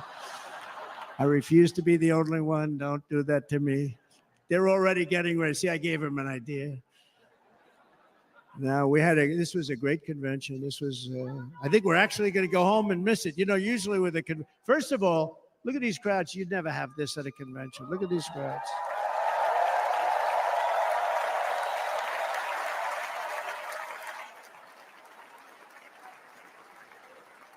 Love. It's about love. This week, the entire Republican Party has formally adopted an agenda for America's renewal, and you saw that agenda, and it's very short compared to the long, boring, meaningless agendas of the past, including the Democrats. They write these things that are hundreds of pages long, and they never read them after they're done. In their case, fortunately, they don't read them because they're pretty bad. It's a series of bold promises that we will swiftly implement when you give us a Republican House. And Mr. Speaker, thank you very much. We have our great Speaker of the House with us tonight. Mr. Speaker, thank you very much. Thank you. Please don't give him any attention. A Republican Senate. We have many senators here. Don't look at my Johnson. And send me back to our beautiful White House just a few Lee is there. months from now. We're talking about just months. It can't come fast enough. We have to get it done. First, we must get economic relief to our citizens. Starting on day one, we will drive down prices and make America affordable again. We have to make it affordable. It's not affordable. People can't live like this. Under this administration, our current administration, groceries are up 57%, gasoline is up 60 and 70%, mortgage rates have quadrupled. And the fact is, it doesn't matter what they are because you can't get the money anyway. You can't buy houses. Young people can't get any financing to buy a house. The total household costs have increased an average of $28,000 per family under this administration. Republicans have a plan to bring down prices and bring them down very, very rapidly. By slashing energy costs, we will in turn reduce the cost of transportation, manufacturing, and all household goods. So much starts with energy. And remember, we have more liquid gold under our feet than any other country by far. We are a nation that has the opportunity to make an absolute fortune with its energy. We have it, and China doesn't. Under the Trump administration, just 3.5 years ago, we were energy independent, but soon we will actually be better than that. We will be energy dominant and supply not only ourselves, but we will supply the rest of the world with numbers that nobody has ever seen, and we will reduce our debt, $36 trillion. We will start reducing that, and we will also reduce your taxes still further. Next, and by the way, they want to raise your taxes 4 times. Think of it. And all my life, I grew up watching politicians. I always loved politics. I guess I was on the other side. I'd watch and they were always talking about, we will give you a tax cut. We will give you a tax cut. My whole life, I was watching, I will give you a tax cut, right, Mr. Congressman? That's all they talked about. This is the only administration that said, we're going to raise your taxes by 4 times what you're paying now, and people are supposed to vote for them? I've never heard it. You're paying too much. We're going to reduce your taxes still further. We gave you the biggest one, as I said. We're going to give you more, and it's going to lead to tremendous growth. We want growth in our country. That's what's going to pay off our debt. Taxation is theft. Get some, Kaecey. And next, we will end the ridiculous and actually incredible waste of taxpayer dollars that is fueling the inflation crisis. They've spent trillions of dollars on things having to do with the Green New Scam. It's a scam. And that's caused tremendous inflationary pressures in addition to the cost of energy. And all of the trillions of dollars that are sitting there not yet spent. Sounds like a good deal. Redirect that money for important projects like roads, bridges, dams, and we will not allow it to be spent on meaningless green new scam ideas.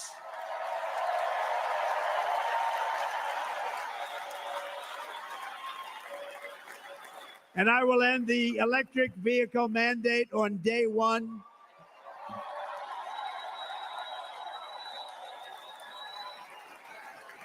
thereby saving the U.S. auto industry from complete obliteration, which is happening right now, and Is saving Elon Musk going to keep U.S. giving 30 mil a customers month? thousands and thousands of dollars per car.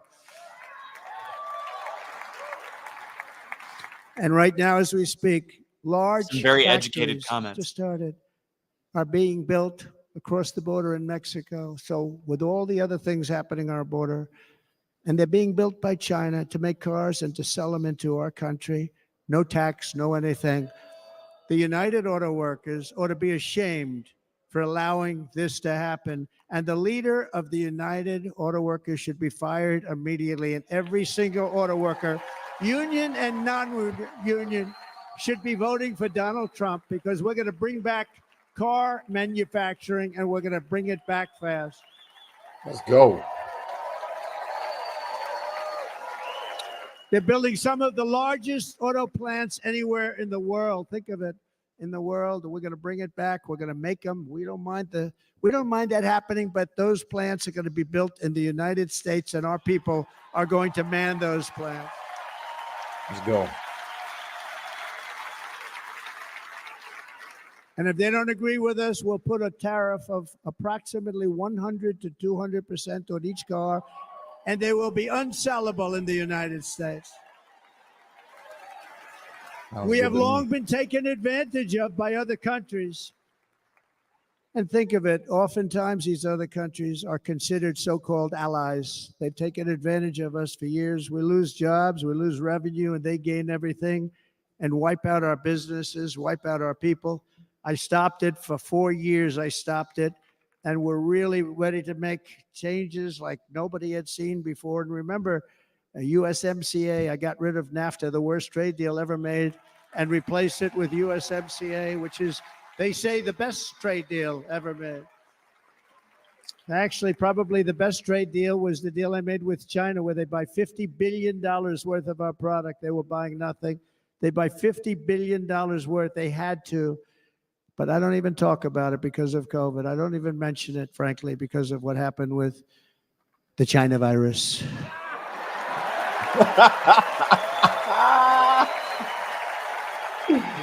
Fucking love them, we will bro. not let Zero fucks countries given. come in, take our jobs, and plunder our nation. They come and do that. They plunder our nation. The way they will sell their product in America is to build it in America. Very simple. Build it in America and only in America.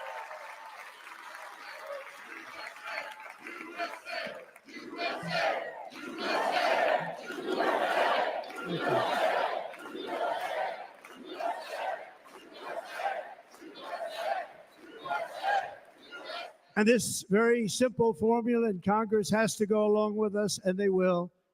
This very simple formula will create massive numbers of jobs. We will take over the auto industry again, and many, many hundreds of thousands of jobs. We lost so many jobs over the years. If you go back 20, 25 years, they've stolen, going to China and Mexico, about 68% of our auto industry manufacturing jobs. We're going to get them all back. We're going to get them all back, every one of them. At the center of our plan for economic relief are massive tax cuts for workers that include something else that's turned out to be very popular, actually. Here it's very popular in this building and all those hotels that I saw that are so nice. I'm staying in a nice one. It's called no tax on tips. No tax on tips. Yes. No tax on tips. You mean regular Yes. America? Talking about going to regular America. That's strange. Isn't that typically a Democrat speaking point? I got No that tax by on having tips? dinner recently I in don't think Nevada, so. where we're leading by about 14 points. I've seen it on some of my liberal Hello. friends' posts. I'll see you there very soon, everybody. Is that before Biden? We're having announced dinner he's at a coming beautiful out? restaurant in the Trump building on the Strip, and it's a great building, and the waitress comes over. How's everything going? Really nice person. How's everything? Oh, sir, it's so tough. The government's after me all the time on tips, tips, tips. I said, well, they give you cash. Would they be able to find him? She said, actually, and I didn't know this. She said, very little cash is given. It's all put right on the check. Yep. And they come in and they take so much of our money. It's just ridiculous. And they don't believe anything we say. And they've just hired, as you know, 88,000 agents to go after them even more. I'm so glad no tax on tips. I'm so tired And of I getting. said, this shows the level of my, most people go out, they hire consultants, they pay millions of dollars. But I said to her, let me just ask you a question. Would you be happy if you had no tax on tips? She said, what a great idea.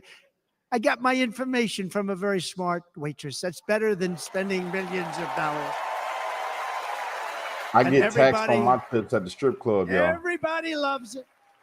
Waitresses and caddies and drivers. No, you get tapped on the tip. Everybody's a large group of people not that allowed are to being touch me. really hurt badly. They make money, let them keep their money. I'm going to protect Social Security and Medicare. Democrats are going to destroy Social Security and Medicare because all of these people, by the millions, they're April, coming in, what up? they're going to be on Social Security and Medicare and other things, and you're not able to afford it. They are destroying your Social Security and your Medicare. Under my plan, incomes will skyrocket, inflation will vanish completely, jobs will come roaring back, and the middle class will prosper like never, ever before, and we're going to do it very rapidly.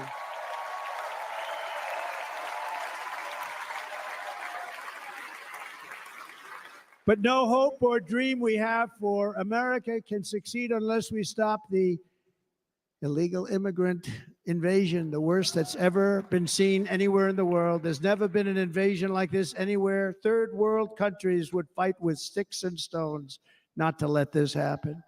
The invasion at our southern border, we will stop it, and we will stop it quickly. You heard Tom Homan yesterday. How's my Tom namesake, Homan, April? Put him in charge and just sit back and watch.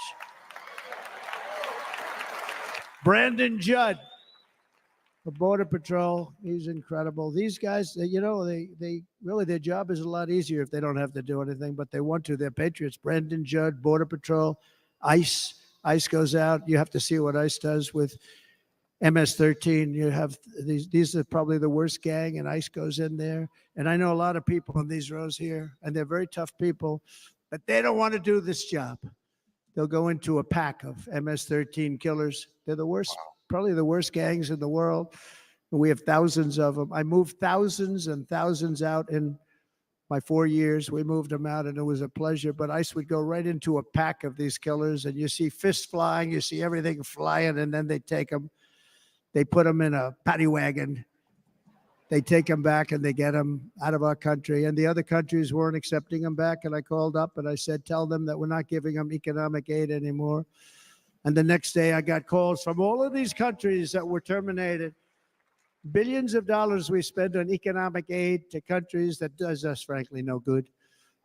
And the next day I was called by everybody. I couldn't take all the calls. Sir, what's the problem? I said, you won't take your killers back that you sent in caravans into America. You won't take them back. Well, sir, if you'd like us to, we would give very serious consideration to doing that. And within 24 hours, they were being taken back. For years and years, when I first came in, they said President Obama tried to get him to go back, and they wouldn't accept him. They'd put planes on the runway so you couldn't lead the plane. They'd close the road so you couldn't take the buses. They'd all have to turn back. As soon as I said no more economic aid of any kind to any country that does that, they called back and they said, sir, it would be our great honor to take MS-13. We love them very much. We love them very much, sir. We'll take them back. At the heart of the Republican platform is our pledge to end this border nightmare and fully restore the sacred and sovereign borders of the United States of America. And we're going to do that on day one.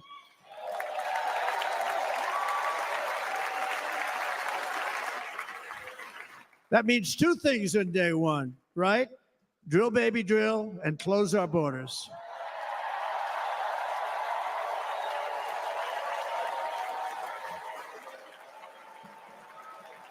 And by the way, and I think everybody as a Republican, as a patriot in this room, and most Democrats, we want people to come into our country, but they have to come into our country legally.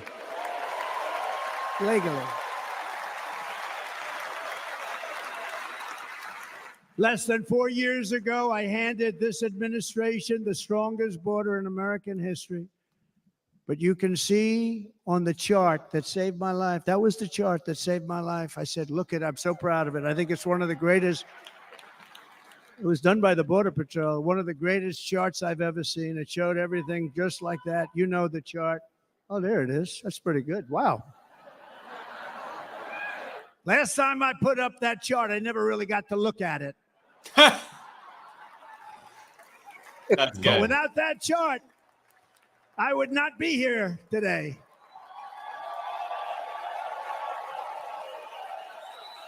Never got to look at it. That's funny.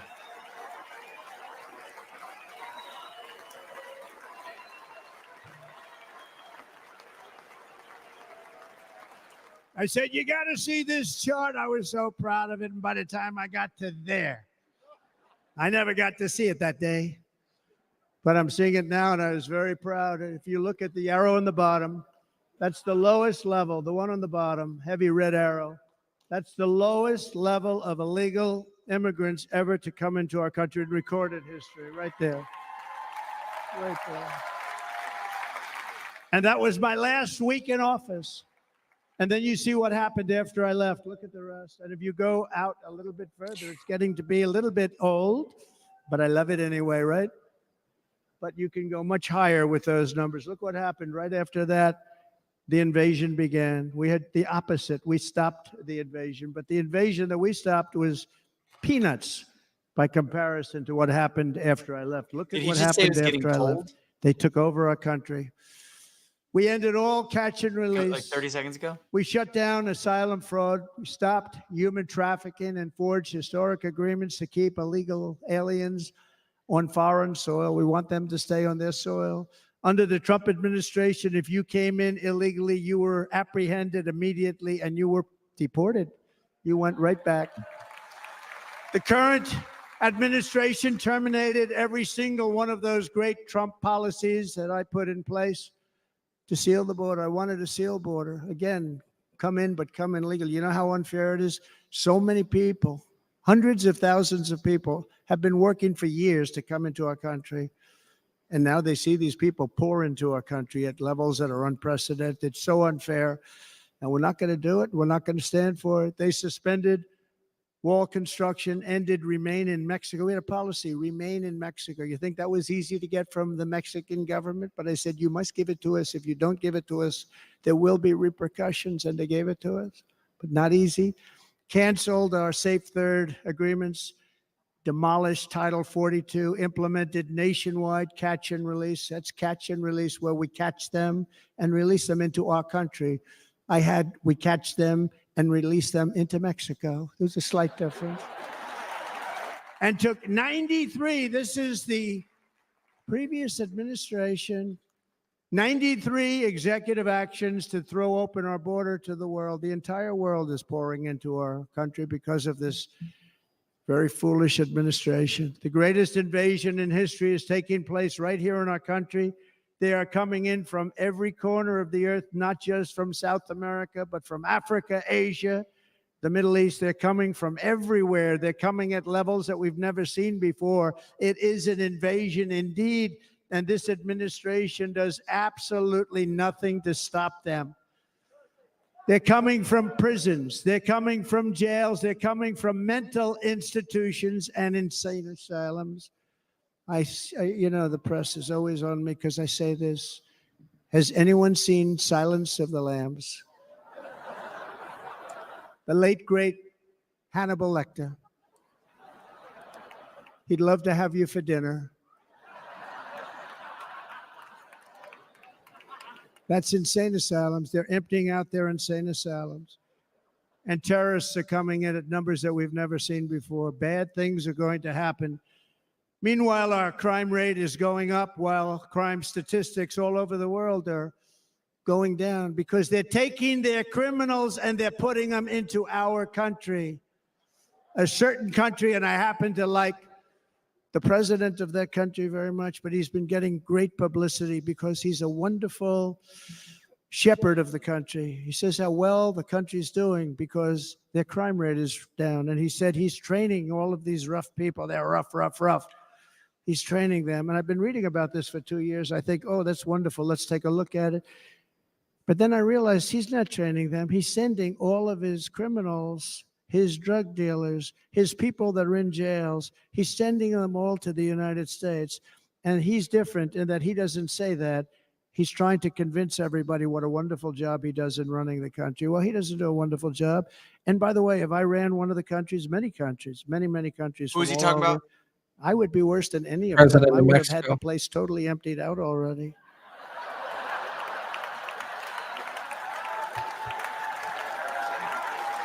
But we become a dumping ground for the rest of the world, which is laughing at us. They think we're stupid. And they can't believe that they're getting away with what they're getting away with, but they're not going to be getting away with it for long. That's what I can tell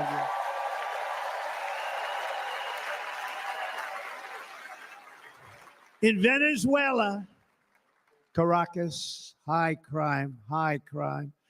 Caracas, Venezuela. Really a dangerous place, but not anymore. Because in Venezuela, crime is So he's down talking about 72%. Venezuela In and fact, shit. if they would ever win this election, I hate to even say that, we will have our next Republican convention in Venezuela because it will be safe. Our cities will be so unsafe, we will not be able to have it there. In El Salvador, murders are down by 70%. Why are they down? Now, he would have you convinced that because he's trained murderers to be wonderful people. No. They're down because they're sending their murderers to the United States of America. This is going to be very bad.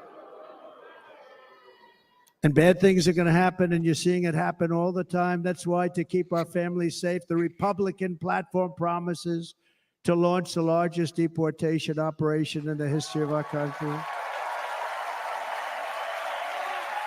Even larger than that of President Dwight D. Eisenhower from many years ago. You know, he was a moderate, but he believed very strongly in borders. He had the largest deportation operation we've ever had.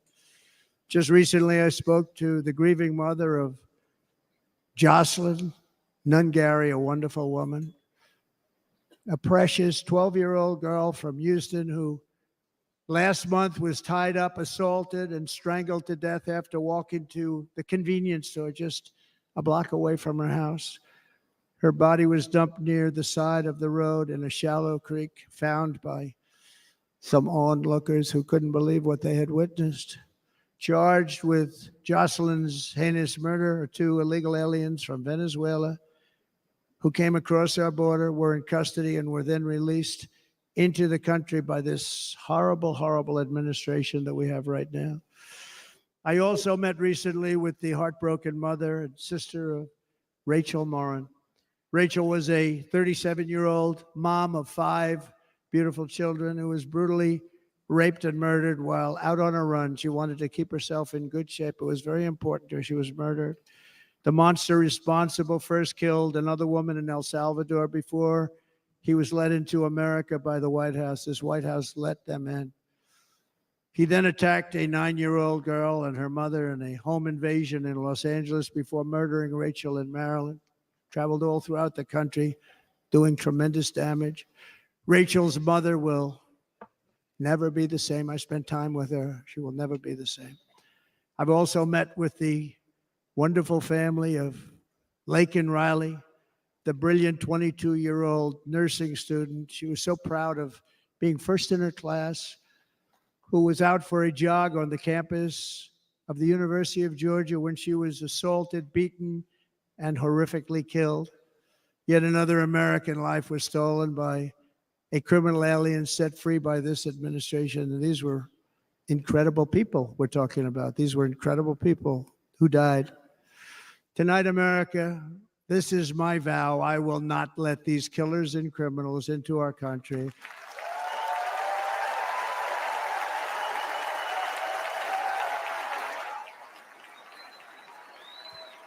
I will keep our sons and daughters safe. As we bring security to our streets, we will help bring stability to the world. I was the first president in modern times to start no new wars. You know, we were the toughest. We were the most respected. And you saw this. Hungry, strong country run by very powerful, tough leaders, tough guy. Press doesn't like him because he's tough.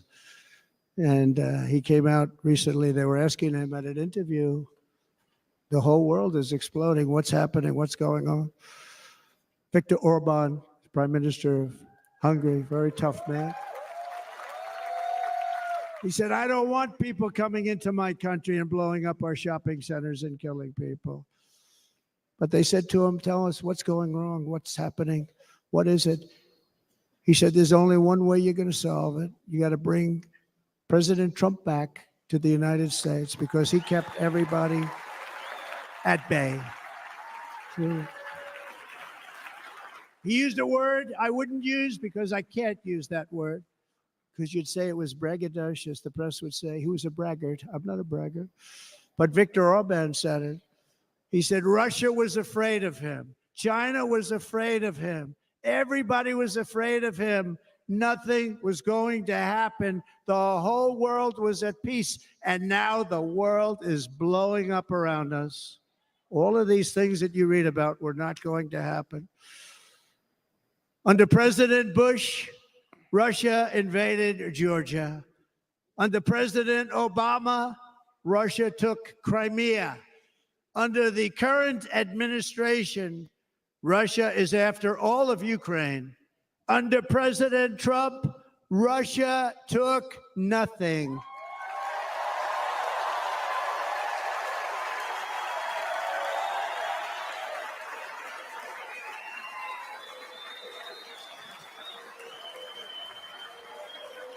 We defeated 100% of ISIS in Syria and Iraq.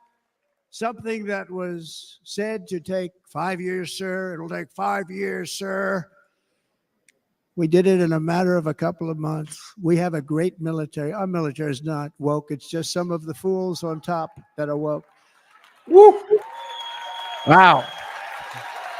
Hold them out.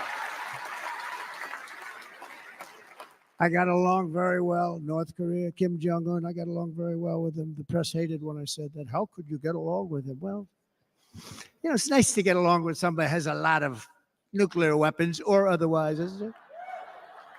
See, in the old days, they'd say, that's a wonderful thing. Now they say, how could you possibly do that? But no, I got along with them, and we stopped the missile launches from North Korea. Now North Korea is acting up again, but when we get back, I get along with him. He'd like to see me back, too. I think he misses me, if you want to know the truth. I'm sure he does. Our opponents inherited a world at peace and turned it into a planet of war. We're in a planet of war. Look at that attack on Israel. Look at what's happening with Ukraine. The cities are just bombed out. How can people live like that where buildings, massive buildings are falling to the ground?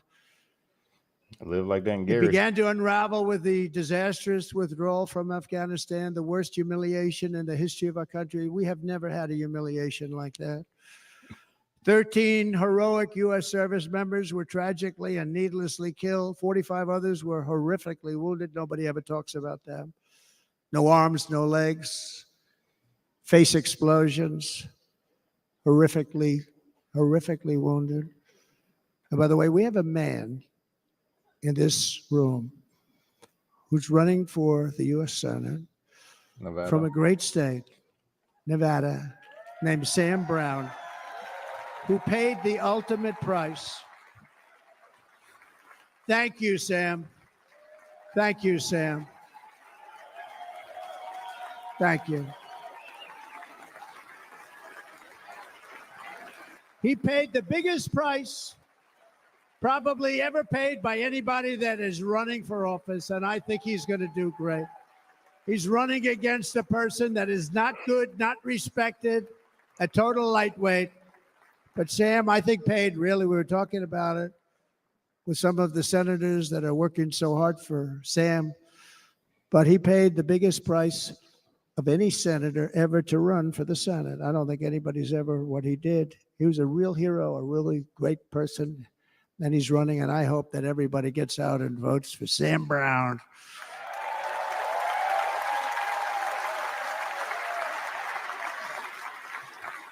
And we also left behind $85 billion worth of military equipment, along with many American citizens were left behind.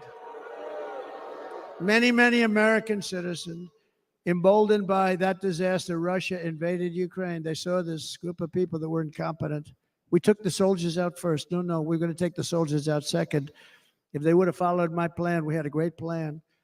But the plan only kicked in if they did everything perfectly, and they weren't doing things perfectly. So we said it doesn't kick in. 18 months in Afghanistan, we didn't have one, so they were killing them left and right, snipers. And I spoke to the head of the Taliban. You've heard this story. Abdul, still there, still the head of the Taliban. The press got on me. Why would you speak to him? I said, because that's where the killing is. I don't have to speak to somebody that has nothing to do with it. And I told him, don't ever do that. Don't ever do that again. Don't ever do that again. You've got to stop. Because during the Obama administration, many great people and soldiers, but a lot of soldiers were being killed from long distance. I said, if you keep doing that, you're going to be hit harder than anybody's ever been hit by a country before.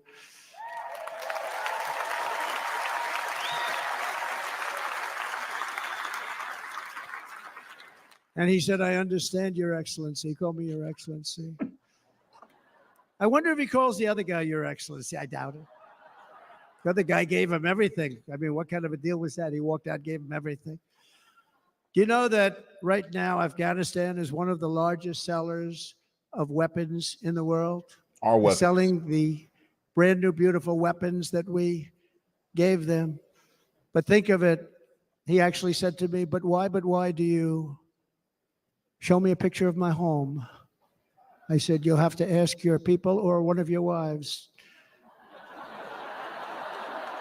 But he could figure it out. And for 18 months, we had not one attack on an American soldier by the Taliban. 18 months.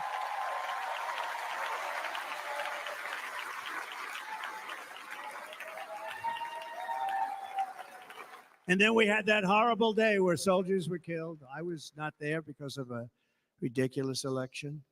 But we had that horrible attack. And they also gave up Bagram, one of the biggest bases anywhere in the world, air bases anywhere in the world, the longest runways, most powerful, hardened, thickened runways. We gave it up. And I liked it not because of Afghanistan. I liked it because of China. It's 1 hour away from where China makes their nuclear weapons. And you know who has it now? China has it now. We were keeping that. And now China is likewise circling Taiwan, and Russian warships and nuclear submarines are operating 60 miles off the coast in Cuba. Do you know that? No, the press refuses to write about it. If that were me running this country and we had nuclear submarines in Cuba, I will tell you that headlines every day would be, what's wrong with our president? You don't even hear this. You're not hearing about this. Russia has nuclear submarines and warships 60 miles away, Mr. Congressman, from Miami, by the way, happens to be here. Correct? In Cuba. And that would not be stood for if it were somebody else. They don't want to mention it, but now maybe they will. And the entire world, I tell you this, we want our hostages back, and they better be back before I assume office, or you will be paying a very big price.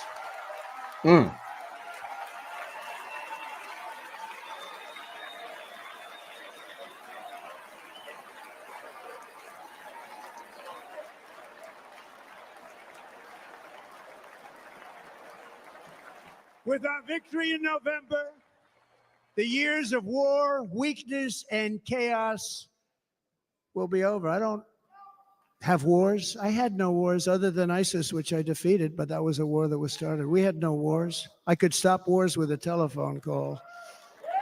I could stop wars with just a telephone call. If properly stated, it would never start. We will replenish our military and build an Iron Dome missile defense system to ensure that no enemy can strike our homeland. And this great Iron Dome will be built entirely in the USA. We're going to build it in the USA. Damn. And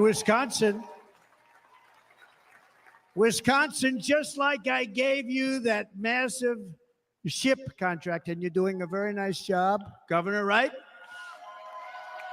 Thank you, Governor. And they're doing a great job. In fact, I had a little design change, and we gave them a tremendous for essentially what we used to call destroyers. These are now the most beautiful. They look like yachts. I said, we have to take the bow and we have to make it a little nicer and a little point at the top instead of a flat nose. And the people at the shipyard said, this guy sort of knows what he's doing. We have most beautiful ships, right, Governor? And everybody sitting over there.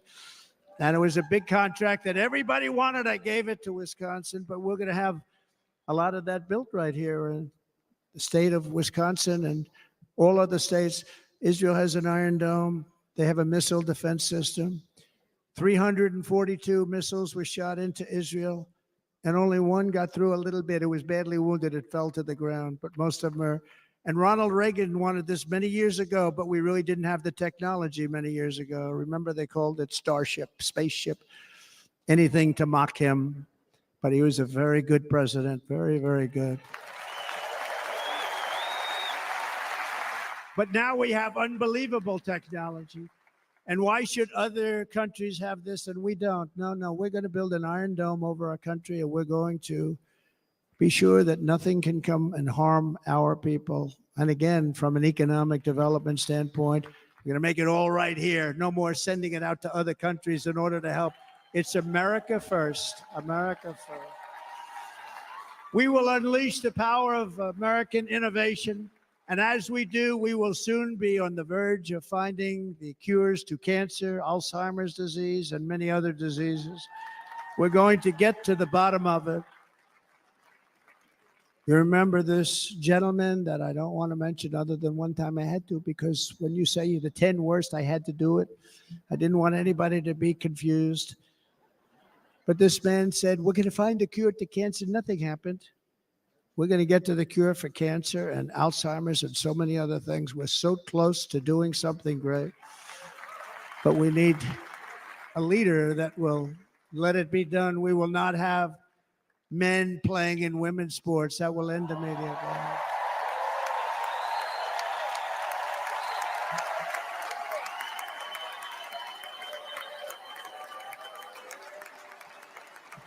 And we will restore and renovate our nation's once great cities, making them safe, clean, and beautiful again. And that includes our nation's capital, which is a horrible killing field. So many things. They leave from Wisconsin. They go to look at the Washington Monument. They end up getting stabbed, killed, or shot. We will be very soon very proud of our capital, again, Washington, D.C.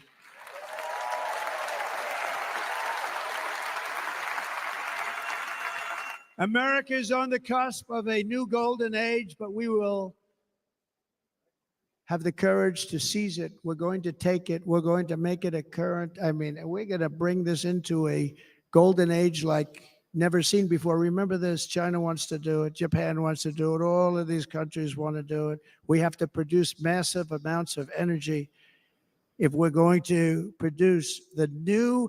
If you look at some of the things that have been done, and some of the things that we're going to do. But AI needs literally twice the electricity that's available now in our country. Can you imagine? But instead, we're spending places where they recharge electric cars. They built 8 chargers at a certain location toward the Midwest. 8 chargers for $9 billion. Think of them as a tank for filling up your gas. Think of it. They spent $9 billion on 8 chargers, 3 of which didn't work. And if you were going to do this all over our country, this crazy electric mandate, if you're going to do this all, and by the way, I'm all for electric. They have their application. But if somebody wants to buy a gas-powered car, gasoline-powered car, or a hybrid, they're going to be able to do it. And we're going to make that change on day one.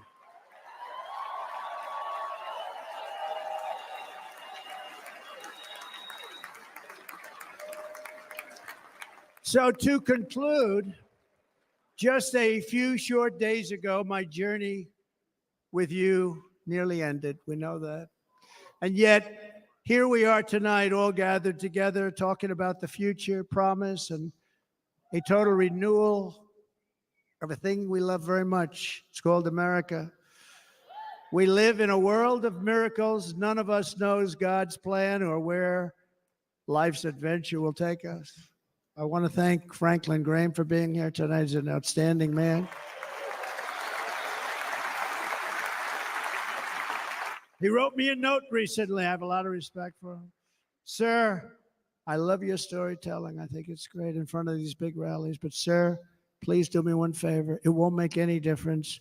Please don't use any foul language. I was a little embarrassed. He said, it won't make any difference. Actually, it does. The story's not quite as good, but I've been very good. Thanks.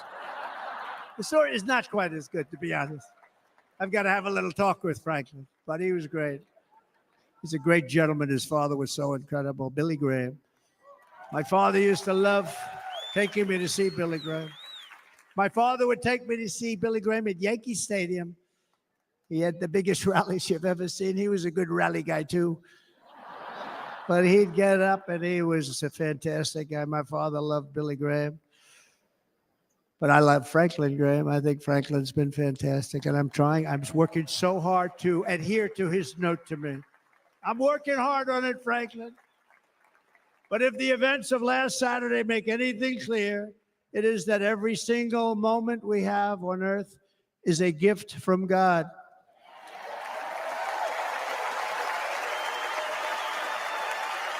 We have to make the most of every day for the people and for the country that we love.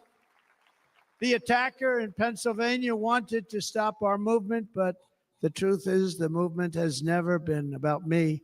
It has always been about you. It's your movement. It's the biggest movement in the history of our country by far. Let's fucking go. Can't be stopped. It can't be stopped. It has always been about the hardworking, patriotic citizens of America. For too long, our nation has settled for too little. We settled for too little. We've given everything to other nations, to other people. You have been told to lower your expectations and to accept less for your families. I am here tonight with the opposite message. Your expectations are not big enough. They're not big enough. It is time to start expecting and demanding the best leadership in the world, leadership that is bold, dynamic, relentless, and fearless. We can do that. We are Americans. Ambition is our heritage. Greatness is our birthright. But as long as our energies are spent fighting each other, our destiny will remain out of reach. And that's not acceptable. We must instead take that energy and use it to realize our country's true potential and write our own thrilling chapter of the American story. We can do it together. We will unite. We are going to come together, and success will bring us together.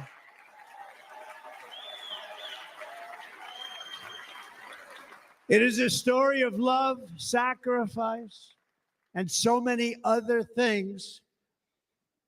And remember the word devotion. It's unmatched devotion. Our American ancestors crossed the Delaware, survived the icy winter at Valley Forge, and defeated a mighty empire to establish our cherished republic. They fought so hard, they lost so many. They pushed thousands and thousands of miles across a dangerous frontier, taming the wilderness to build a life and a magnificent home for their family. They packed their families into covered wagons, trekked across hazardous trails, scaled towering mountains, and braved rivers and rapids to stake their claim on the wide open, new, and very beautiful frontier. When our way of life was threatened, American patriots marched onto the battlefield, raced into enemy strongholds, and stared down death and stared down those enemies. to keep alive the flame of freedom. At Yorktown, Gettysburg, and Midway, they joined the roll call of immortal heroes. So many just so many heroes, so many great, great people. And we have to cherish those people. We can't forget those people. We have to cherish those people.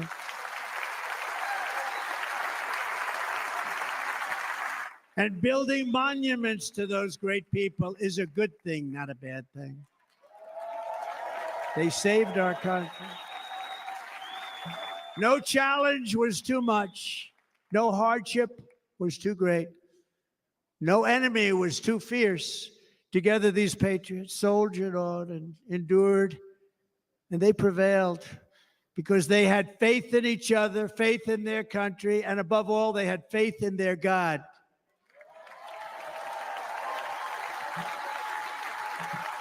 Just like our ancestors, we must now come together, rise above past differences. Any disagreements have to be put aside and go forward united as one people, one nation, pledging allegiance to one great, beautiful, I think it's so beautiful, American flag. Tonight I ask for your partnership, for your support, and I am humbly asking for your vote. I want your vote. It's going to make our country great again. Every day I will strive to honor the trust you have placed in me, and I will never, ever let you down. I promise that. I will never let you down. To all of the forgotten men and women who have been neglected, abandoned, and left behind, you will be forgotten no longer. We will press forward, and together we will win, win, win.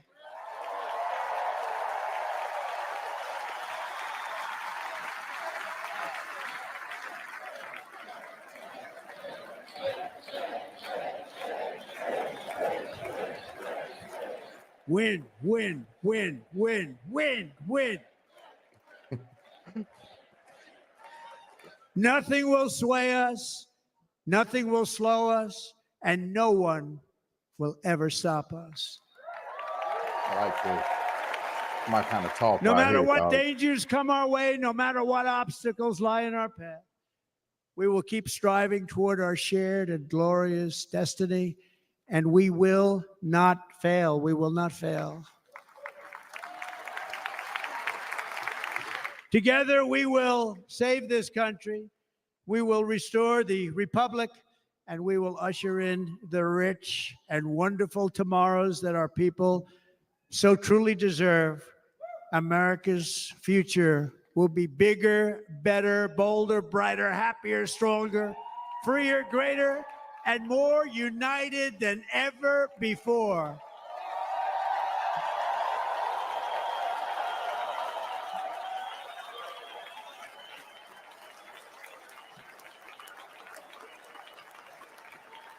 And quite simply put, we will very quickly make America great again.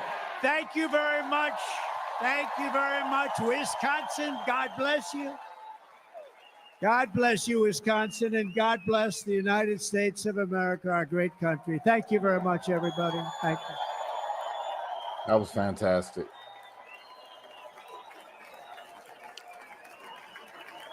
That was fantastic. Agreed. Yo, We'll mute it, but leave it up. I gotta say, bro, this shit got me so excited, bro. I ain't even gonna lie. I can't wait for Trump to come back, bro. I cannot wait for a Trump presidency. I'm excited about this shit. This man got me hopeful for the future right now, bro. Like on some like patriotic shit. Not I don't know, just like, you know, you're gonna make money, you're gonna do it. Not just that. I'm talking about on a straight up being proud to be American because our shit's booming again and we're building over here and we got an Iron Dome and all of that, all of it, everything. Agreed. It was so great. Russo left halfway through it. I was watching in the other room while I was cleaning up. Uh-huh. Did you block Jay? Yeah. Why?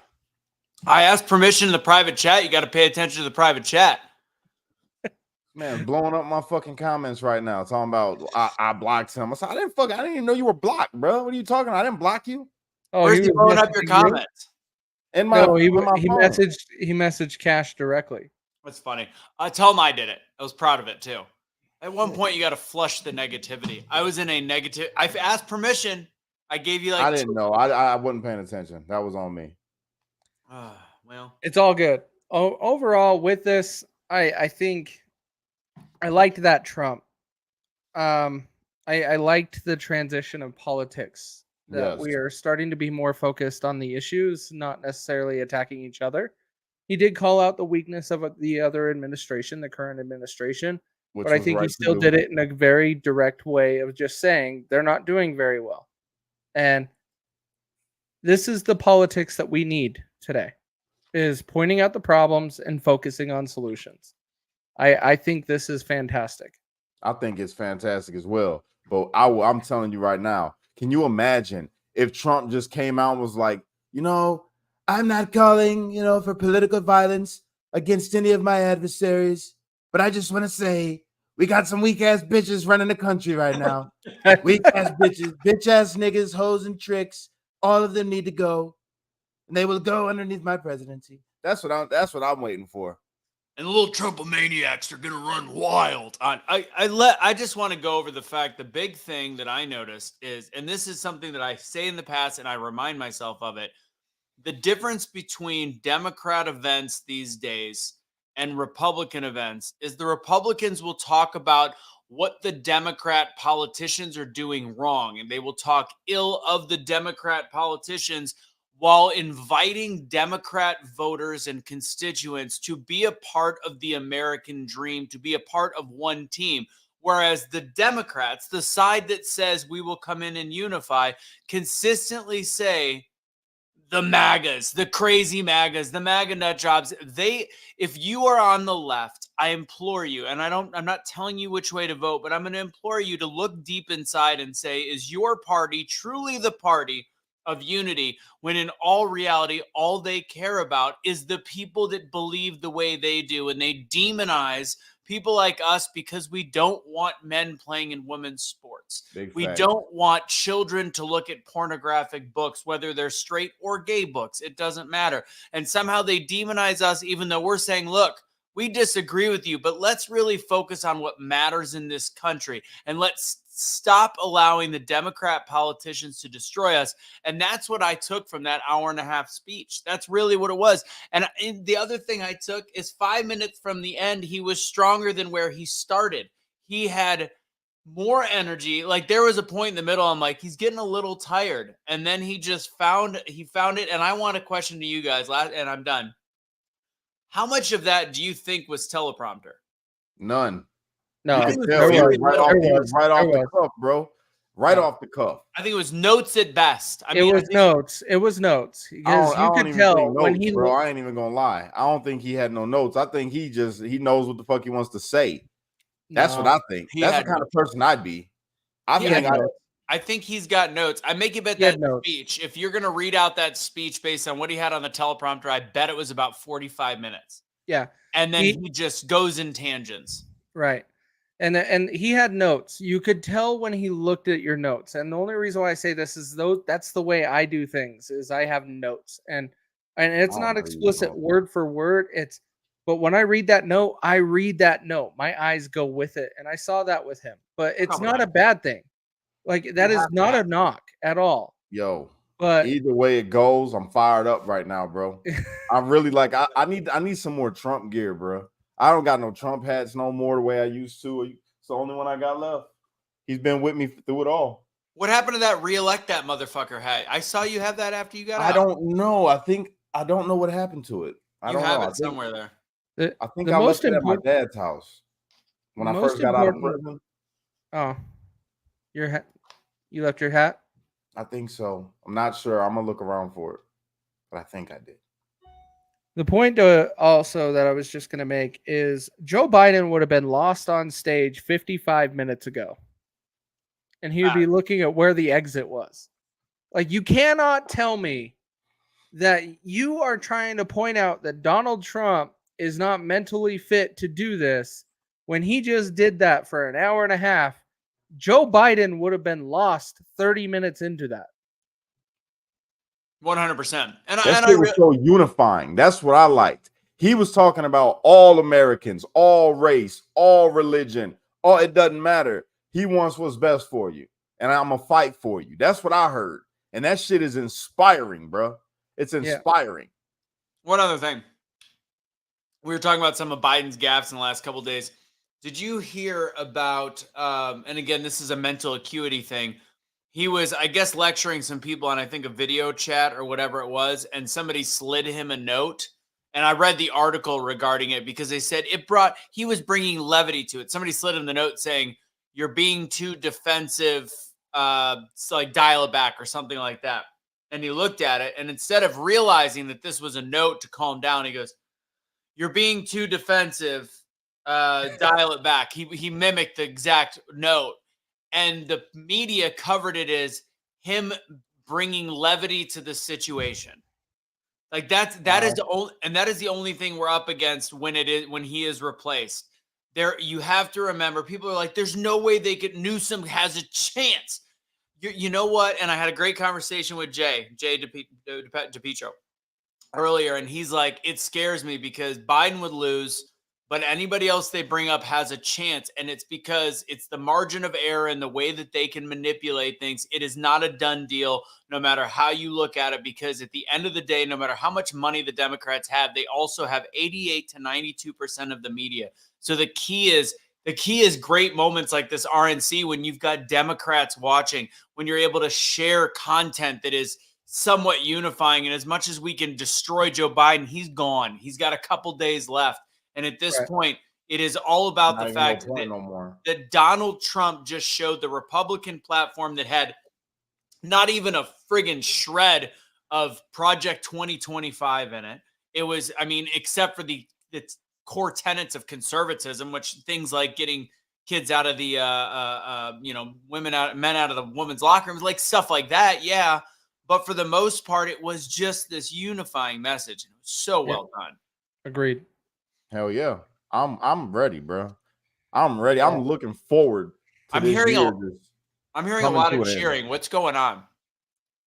It's still the crowd. I have it up on my other screen. I'll pull it up real quick. Sorry, Kash. I didn't mean to interrupt you, but I'm hearing this cheering from the other room. Like this crowd's still going nuts 5 minutes later. Of course. Yeah. The next I can't really play that music, but go ahead, Kash. Nah, man, I'm just like, I'm ready, bro. I'm ready for this shit show to be over with, man. Coming home, I ain't gonna lie to you. I'm gonna be totally real, bro. Coming home from prison, if it wasn't for you guys and Dawn and Dan and the good people, like this shit is rough out here, bro. And I've jumped right back, head back into it, and I'm still like getting used to shit. And I don't talk a lot about it, but I still get like inside myself sometimes. I'm still like figuring out how to be myself again. You know what I mean?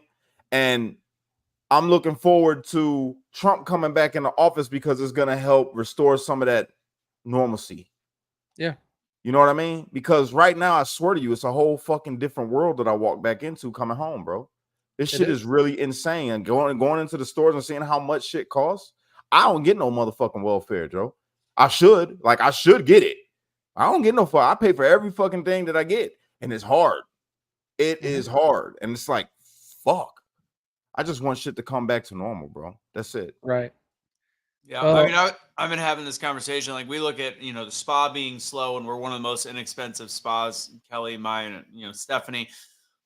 And looking at like, it's legit. Like it's no joke. Right now, there is no middle America. There's the upper middle class that's doing well and above. Middle class and down is all part of the same paycheck to paycheck situation. And it's bad. And I don't like when Trump uses the stock market, because the stock market's in a great spot right now, but I think it's overinflated. So I always say not to use that. Gas prices, I say not to use gas prices, but it's just the basic cost of living. It's the fact that nobody but banks can buy homes these days. For God's sakes, I do okay. And we're struggling to buy a single wide trailer. It's been an absolute nightmare to do this. And I work pretty hard. I do all right for myself. And the ability to do it is mind-bogglingly difficult. So it's like when people are looking at these $400,000, $500,000 homes, and you look at the interest rates related and the hoops you have to go through. That's why banks are buying things up, and it's a renter's community. I mean, it's a terrifying economy that we are facing, and the bubble will eventually pop. I'm telling you, bro. Ever since January 6th, bro, right? When I walked in that motherfucking Capitol, and I went home and got that phone call, and basically they're like, you got to turn yourself in. You're going to prison. You know what I mean? I walked in, bro, and when I walked into that prison, I swear to God, everything on the TV that I seen that was happening in the country was fucked. And it was like, it was kind of like horrifying a little bit, because it's like you're getting closer to coming home, and then you see the shit playing out when you're there. And then when I got out, like, I was happy as shit, but I was nervous as hell. And I kid you not, Russo, you remember, because I called you right when I got out, bro. Yeah. I walked into that gas station, and the first thing I looked at was prices. Now, normally a gas station price is regular high. You know, they inflate a little bit the shit inside of there. It's a gas station. But, bro, the pop, like when you buy a case of pop in prison, and I looked at the price of the shit in the store, the fucking 2-liter costed more than the case that I would buy in prison. Yep. I swear to God. I'm sure. And I was just like, oh shit. Like that was what I remember thinking, was like, oh shit, this shit is and gas prices. I'm like, yo, this is crazy. Maybe it's just the Arizona thing. So when I got on the plane and got home, I went to the store, and it was the same thing. And I'm like, damn, bro. Damn. So I'm really excited. I'm telling you, I'm very optimistic about this man getting back in office and fixing this shit, bro. I really am. I know people will be like, oh, you're just a super Trumper, whatever. No, I remember a time in it with, like, it was great under this man's administration. I feel like we're gonna get back to that. I'm really optimistic about it, bro. One thing to emphasize with that, we're talking confident that this is done, that this is going to be Trump's presidency. Reminder, Eric Trump said it best yesterday or 2 days ago. We have to take this as if we are running this race from behind. We cannot be doing this like we have the lead, because then people are not going to show up to vote. Agreed. We have to make sure we are acting and behaving like we are behind. So that means we all have to show up to vote. Every single one of us. Like Dom said in Fast and the Furious, can't take your foot off the lion's neck, tiger's neck. What is it? The bitch's neck. I'm trying to think of it. You know what I'm talking about. Oh, you made. He goes, you made a mistake. You took the foot off the something's neck. I'll look it up. While we're looking it up, I hear the USA chant going on in the other room, so they're still chanting USA. Go ahead and turn the volume up.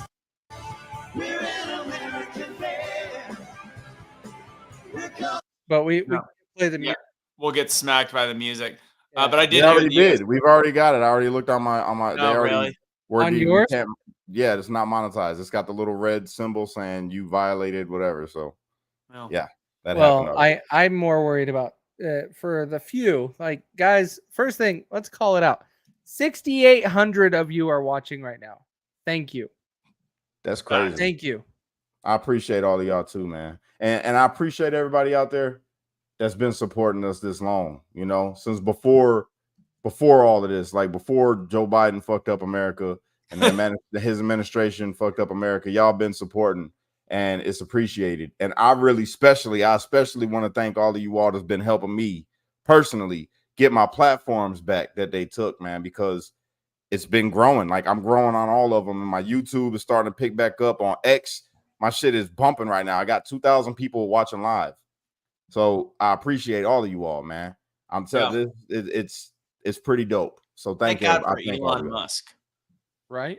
Elon Musk. Honestly, I think we'd be, and I'm going to say this with total sincerity, I think we'd be in a very different place if X had not been, or if Twitter had not been bought by Elon Musk. I really think I think that that's one of the biggest catalysts in the last 4 years that have allowed us to still have a chance, because without that platform, I know there's truth and I know there's pills. I know there's all these different things, but without one of the big threes, which he's actually turned into an even bigger and better platform, there would be no even-handed speech.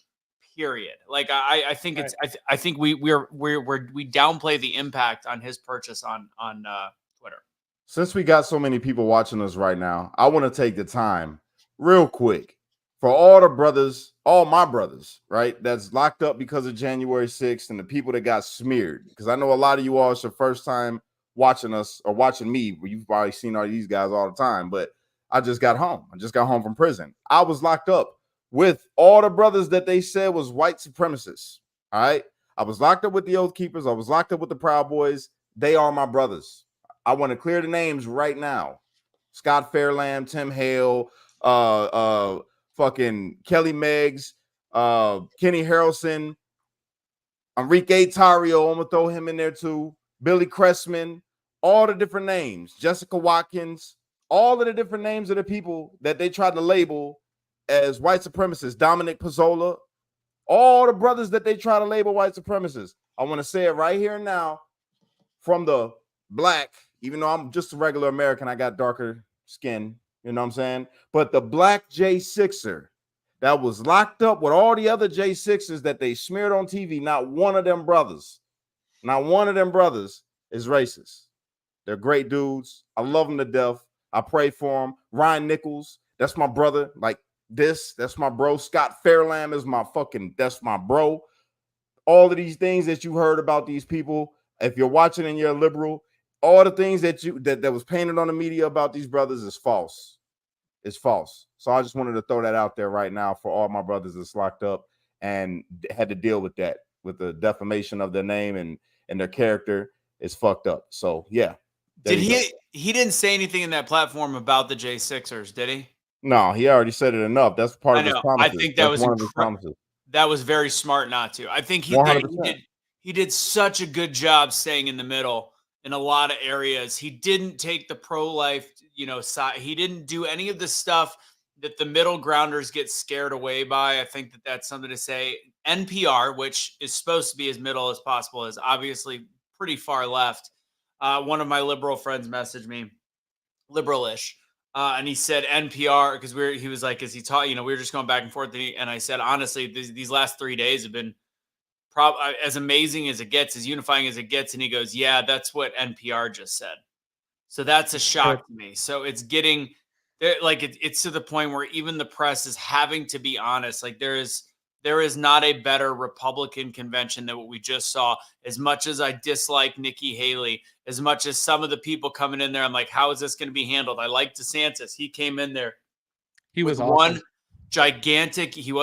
One gigantic unified message that is not of ultra conservatism, but is about an American country, American state that brings everybody underneath its umbrella. And it led off the first night with previous Democrats that have come over and realized how big the tent is. There could not, and I don't know if it's partially because of the shooting beforehand, the attempted assassination, whatever it was, however they scripted this, if anybody was paying attention, and again, the debate is when we had 8,000 people watching, the most we've ever had, really. Right now, we just hit 7,000 viewers. This is strictly a Republican event. So that shows the difference. It's also 11:30 at night right now. So that other one, there was people on the left watching, people on the right watching, people, that's a much more watched event. This RNC probably got more viewership. I know, again, I'm saying we're doing good, but I think it even got more viewership than the All-Star game.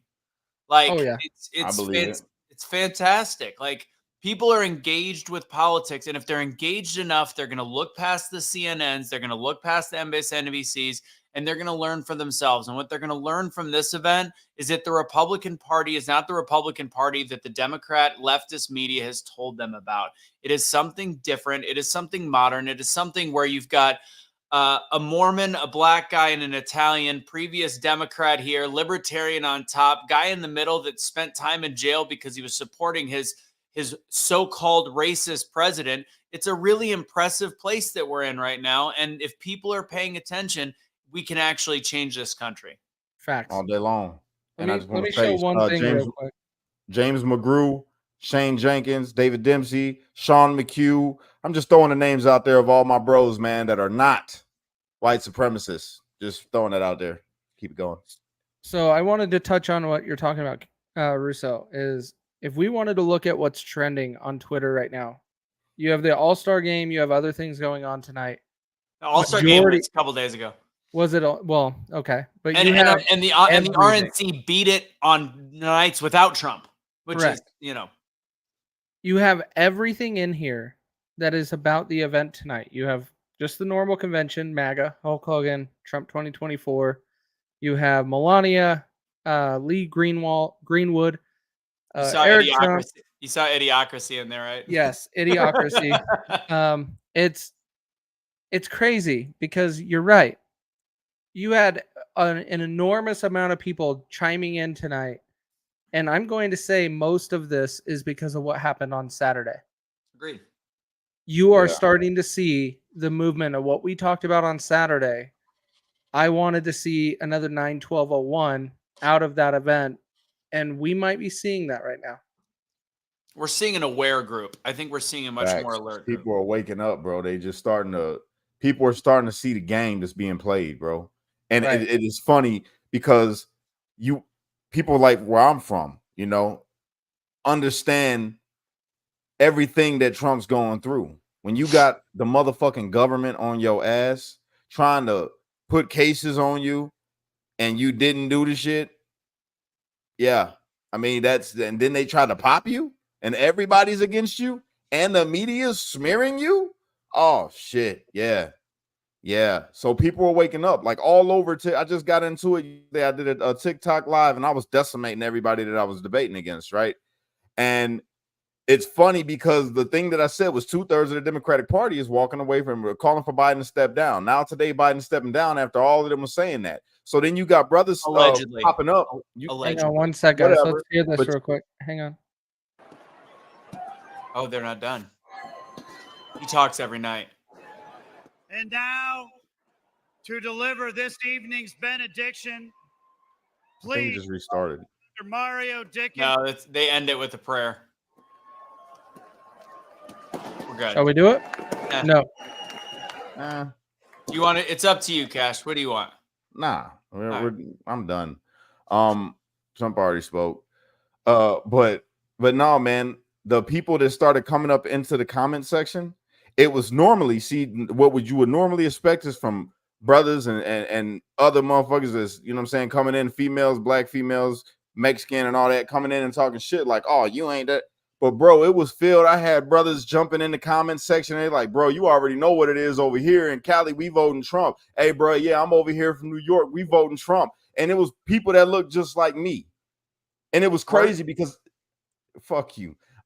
It was people from all over, bro, in different hoods. It's like, y'all, we voting for Trump. Whereas before, you remember when we used to do this, when we first started doing this, and we would get all different types of people from the community that believed the hype that was talking shit. And they like, bro, you on the wrong side, and you this and you that. Now it's like it's cut right down the middle, bro. And then you got some that's still asleep, but you got a majority of brothers waking up. I'm talking about on TikTok, you got brothers wearing Trump hats. You got one brother that does this live. He sits there, got his chain on.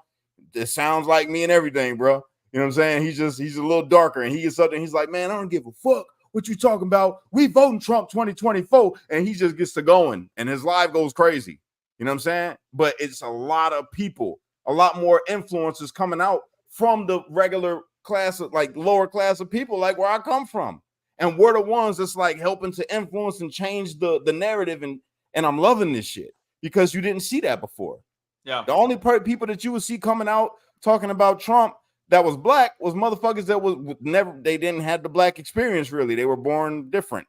You know what I'm saying? They lived a different kind of life. But now you got real life motherfuckers that's from the hood that used to gang bang or used to sell dope or whatever that took part in the community. Like when you grow up and where I come, that's just it. And now they're changing their whole fucking stance.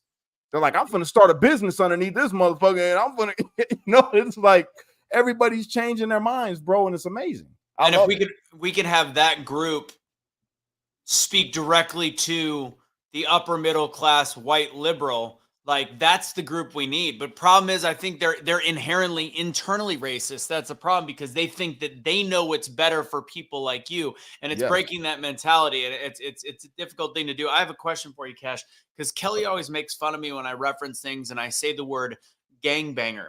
Is that still a term that can be used? I'm like, yeah, I mean, like there's like gangbangers and stuff like that. She's like, oh, really, Anthony? Is there gangbangers? She thinks that it's a bad, like a weird term to say. I don't know why. I mean, don't nobody say gangbanger. I've never heard that. So what you just said it? Not gangbanger. I didn't. Well, say I know. that. I don't say it like that. She makes fun of me and says it like, oh, is it really a gangbanger? I mean, I guess you got people to gangbang. So they I gangbangers. gotta say it like that. Hey, babe. There's just people that gangbang. Is that good? No, yeah, they gangbang. They gang. They gang. Gang. There you go. You guys got to listen to more rap music, Anthony. Kaecey, I think we got to ask Kaecey a question. What's up? What? Who you got? I already addressed it. I already fired up, bro. He looked just as inspired as I did. I think that Kaecey is slowly becoming a super Trumper. No, I will never be a super Trumper because that means I'm worshiping a human. No, it does not. Trump even said it. They were Trumpers. Isn't it's Trumpomania. So, yes, I said it on Sunday. I said it on Sunday that there is no other person that you can reelect at this point other than Donald Trump. So you're voting for Donald Trump? 100%. All right. Proudly? You can't. Proudly, or is it because you're forced to, or because he's just a good candidate? He is the candidate today that we have to have. Yes. Like you are seeing from what happened on Saturday, and he stood up and he waved his fist and he said, fight. And then from that point on, you saw everybody coming around. For example, like I keep saying, 9/12/01, my favorite day that I have ever lived on this planet, outside of the birth of my children, that is where we are seeing a whole other one built. You are seeing more come in to where we are seeing a new country come together right now. I like it. Yep. You're doing good. So you're on the right track, kid. So by the way, the quote was from Fast and Furious 8. You just took your foot off the tiger's neck. Kaecey, I do have one more question. Of course it's Fast and Furious 8. I stopped watching after like the third. They keep getting better and better, first off. No, they are pretty good. It's not about cars anymore. The last like one or two wasn't great. Okay, Kaecey, another question, and then we got to do a couple things. But another question: if it wasn't Trump, and you could have your pick of any politician right now, Republican, Libertarian, whoever you want, who would you put ahead of Trump right now? Any politician, but do they have to be living? Yes, obviously. Because that's what I was making sure we're clear. Any politician currently? Current politician, who would you put ahead? Would you take it? Would you still take it to DeSantis, or no? It'd be Vivek. So you would have. So you would want Vivek ahead of Trump right now? Yes, 100%. Because I've said this. Why? Vivek wants to shut down 70% of the government. Why not? I don't know how many times I have to tell you guys. Why not 70% of the government to shut down? Vivek don't even want Trump ahead of Vivek. So why not Trump with Vivek in a key role in the cabinet that can do that? Is my question. And again, I like Vivek a lot too. I'm not an always Trumper. I've progressively since he was found guilty, since I'm progressively becoming on the Trump train pretty hard. I've addressed this one too. I've addressed this one over the time. There is a fear that every American should have when you are electing a president and they only have 4 years and they are not running for re-election. And that is a lame duck president. You should always be fearful for that. And I was planning on saying this later today, at the end of the show. We need to be super careful and super cautious with Joe Biden as president and not running for re-election. And we have 4 more months. You have to be super cautious with we that. going back to what you just said, bro. We're going to address that It's right the now. same thing. It's the same thing. A lame duck president. Yeah, but let me tell you something, bro. If you look at Trump's life, he ain't never been the type to be a lame duck, nothing. Period. I don't disagree with you. My man's going full steam ahead to make America great again, baby. I think we will see more. Here's the deal. If he can, because of the momentum, and I don't like to talk about red wave because God knows how bad we failed last time. If the Democrats are in the state of confusion that we're in, but again, like I talked with Kelly, like I've talked to people, the Democrats always have a plan. We think we got them cornered. It's like a gosh damn cartoon. And you realize it's not like I'm the only one that saw the writing on the wall that Biden wouldn't be the candidate. You know, they've got a plan. The question is how good the plan is going to be. Right. So you've got 4 months of running this out. I've said for the last year, they should just be campaigning against Democrat politicians that could be having ads against Newsom, having ads against Michelle Obama, making sure it's in front of the public eye. Now we're at that point where we do have to be very careful the next 4 months because you know that although that everybody's like the Democrats are scrambling, they're not. That's the one thing they are smart on is marketing. They've got this figured out. Right. You know what's going to be really strange? When Trump gets reelected and Biden does his Stop the Fascist rally and all Antifa shows up at the Capitol. And this time they really do try to do a real insurrection, not the fake one that they tried to put on me and my brothers. That's going to be interesting because I guarantee it's going to be handled different. You got a Republican Speaker of the House that ain't going for no setup. We ain't trying to lock nobody up falsely. What's going to happen is it's going to be the right amount of people there. It's going to be the right amount of National Guard there. It's going to be somebody going to get their ass kicked and a lot more. It's just going to be a different kind of event, you know? Agreed. So real quick, guys, a couple things we want to talk about. One, the store, and we'll wrap it up with some more topics. First off, we're almost to that 8,000 number, which is impressive. Whatever place you are following this on, whether it's Kaecey's America versus the Government, Kash's page, my page, Twitter is where the bulk of the people are by far. So just make sure you're following the page. If you're watching it on the Truth page, it's TWSYF. Truth will set you free _USA. Kash is Cashley Kelly 1. America versus the Government is Kaecey. Again, we're at 7711. Casey's wearing the Fight Against Tyranny shirt. I've got Pure Blood right here. We've got a wide range, including I'm voting for the convicted felon, all that stuff. There's like 30 shirts on there. Unvaccinated lives matter. Voting for me? What's that? Oh, you talking about Trump? What are you talking about? Oh, you said voting for the felon. Oh, not you. Yeah, I mean, Kash, I don't know. Can you run for something? What can you run for? Anyways, go to awakenotwokestore.com. Use truth for Twitter. You can run. You can run for you can run to the grocery store. You can run to the grocery store and then not be able to pay for all the groceries. I can run for president, motherfucker. You still can. Because you didn't get charged with insurrection. Awakenotwokestore.com. Use truth for 20% off. And this is all when we started this all. And again, we would love for you to support our store right there. Kim, to leave me the fuck alone. I need to talk to Kim like that. I'm sorry, Kim. That was a joke. I didn't mean it like that, but I know we have to make that sure. You know what's funny? Before I get into the next topic about what with the good that we're doing, somebody brought up an interesting point. They're like, the Unite Don't Fight shirt is not very Trumpy right now. No, it's not. Because the whole don't fight and fight. So should we, while I unite to fight? Unite to, or what about fight to unite? No, unite to fight. Like I said before I went to the Capitol. You remember that? I'll change it. So we could do unite to fight, and then I gotta do I gotta fix the other one, Kim. The unite. What? Or unite, don't fight unless it's against the government. We have very short attention spans. That was kind of long. That's a lot to put on a shirt. That was like when Anthony tells a bad joke, and I'm speaking in the third person. And then so a lot of people are following because of streetlights. That's how a lot of this stuff started with Be the Change in streetlights. We got something good going on since again I'm going to say it right when we have 7,777 people watching. We need 5 more people. Come on, we got almost. Oh, we went up. We went a little down. Need a couple more people. couple Here, just more. ask everybody watching right now if you can hit the share button real quick and help And us. if you hit the knock like this button, it'll do algorithm. too. Share, yeah, we'll get right there. We're almost there. 7774 7774. We got a cool program. 7775, almost there. 1776, 770. One more. Give me one more. There it is. There All it right. is.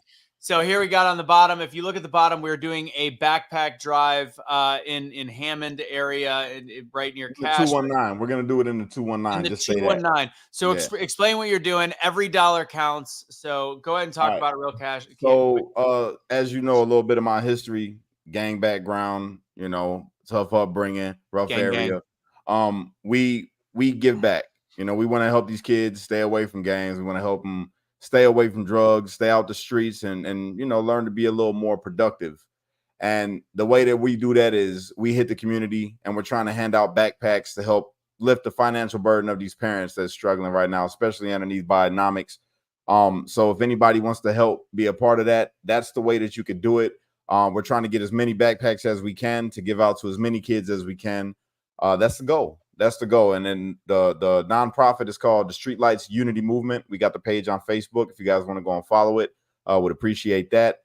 And yeah, this is it. And also the idea is to have the police be the ones to help hand out the backpacks to the kids, because I want to introduce them. I want the kids to get to see these officers, and especially the one that helped mentor me, Officer Burgos. He was my DARE officer, and he's also a pastor. And he was an instrumental part in the way that I view the police. So I want to do that for the rest of these kids and let them meet the officers that they're policing their communities. So if they ever do get into some kind of trouble or whatever, they know this officer isn't going to do anything to them, and dispel that myth that they put out inside of the media to try to make it, you got to be fearful of the police. You only got to be fearful when you're doing something wrong. And we want the police to convey that. We want them to see the police not just as police, but as fathers that have kids. We want them to see them as sons. We want them to see them as the pastor. We want them to see them as the football coach, because some of them do that, and just humanize them more, and heal that relationship between the community and the police. And I feel like this is a good way to make that happen. So if you guys are interested in making this happen for these kids, this is where you could donate at. Right here. I thought you said Freddy's Kids. What is it? I want to go. What is the losing the screen? I'm going to click on it, see where we're at on it. I was just going to pull that up because I I wanted to call it out. Like, guys, you guys have done fantastic. We just talked about this a couple days ago, and we're at $1,700. We were just at 500 a couple days ago. Yeah, I appreciate everybody. When did we Thank start you. to go up? That's awesome. Yeah. So go ahead. I was trying to zoom in. I zoomed in on StreamYard, so that's my bad. But you're good. $1,700, guys. Well done. So well done. What I want to say about this, when I met Kash right after the George Floyd situation, and we started talking, the one thing, Kash, it was a very non-political start to our relationship. And the interesting thing was, he talked about his previous life in the gangs, which was back in like 2010, 2011, long time ago.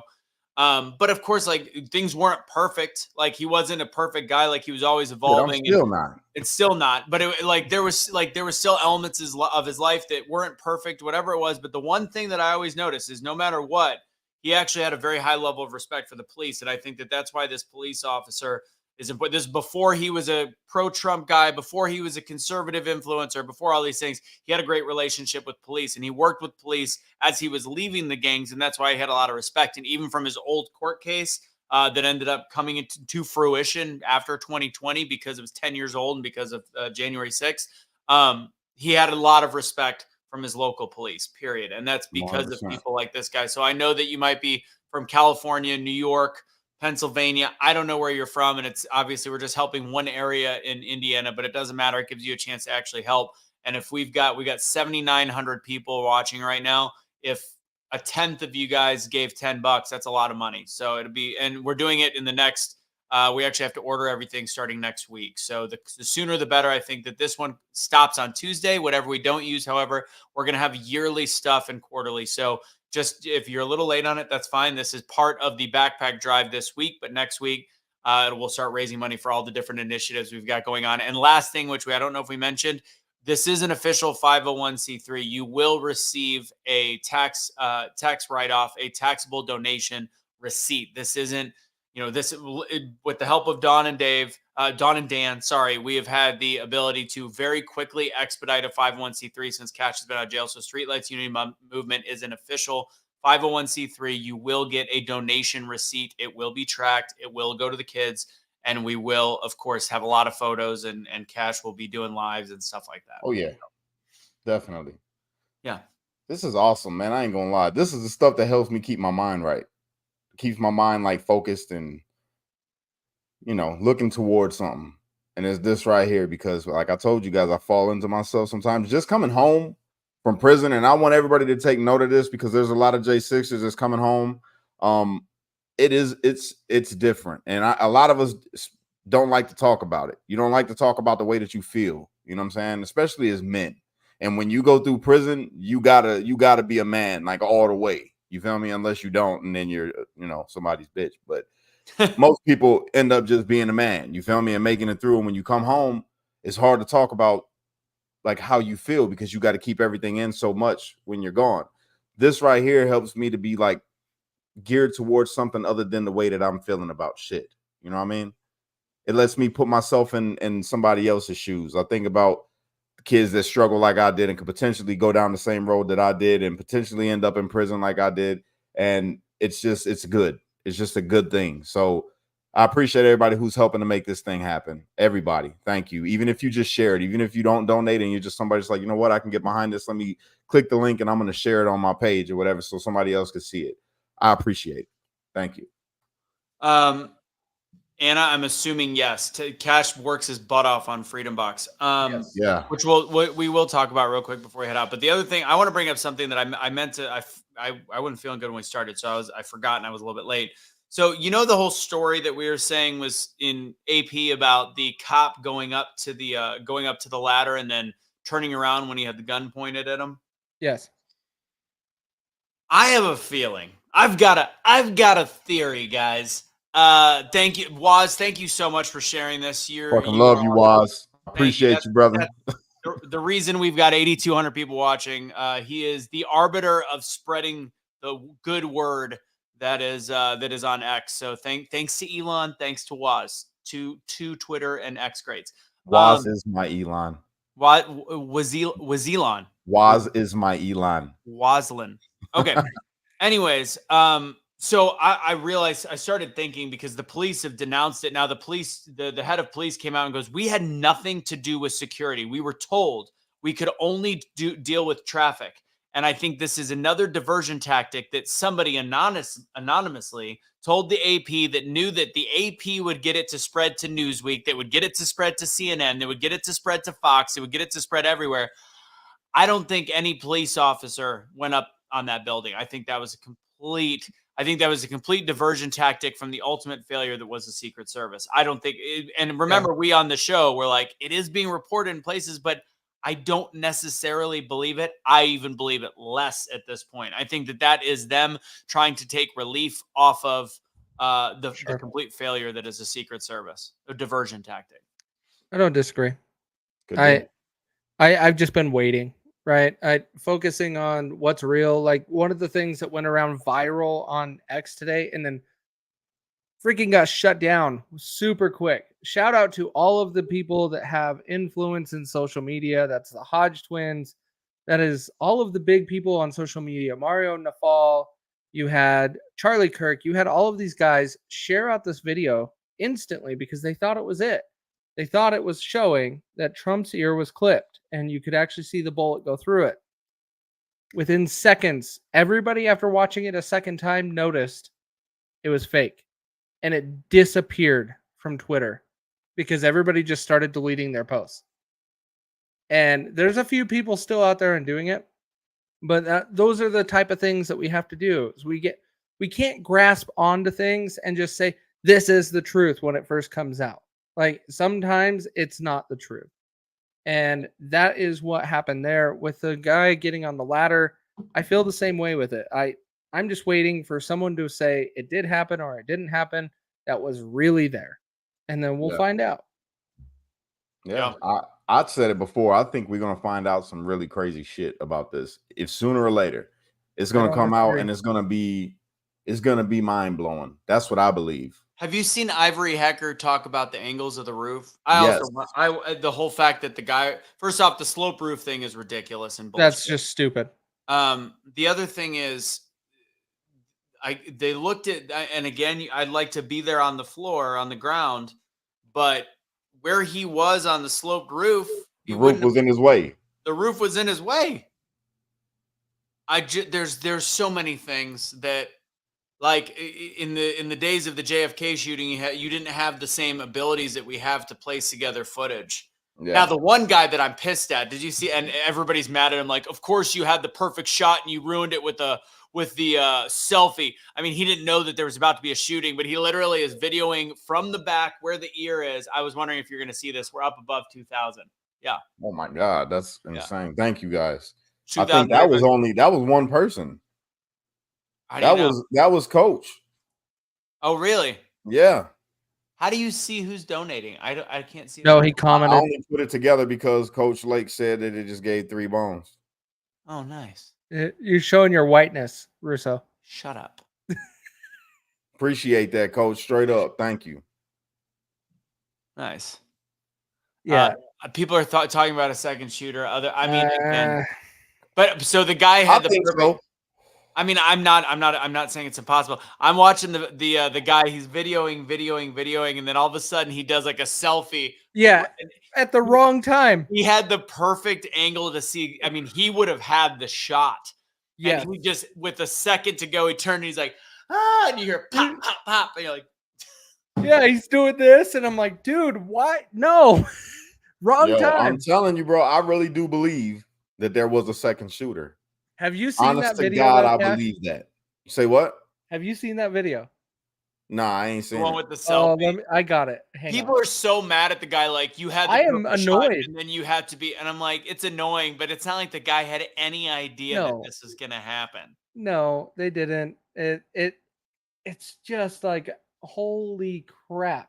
Hang on one sec. Buy me some time, guys. I'll find it. I got to go through 78 videos now. I mean, they're you know, I'm gonna have it when Biden steps, if he does step aside. We got to say if. I think at this point he's going to, but when he does, if he does, I'm going to have a field day doing debates. Did you guys see I was debating all day on TikTok or on Instagram?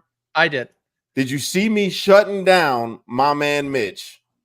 Well, no, I tuned into when you did your reset video after post Mitch. Bro, no, he was there for all of them, and I was crushing them.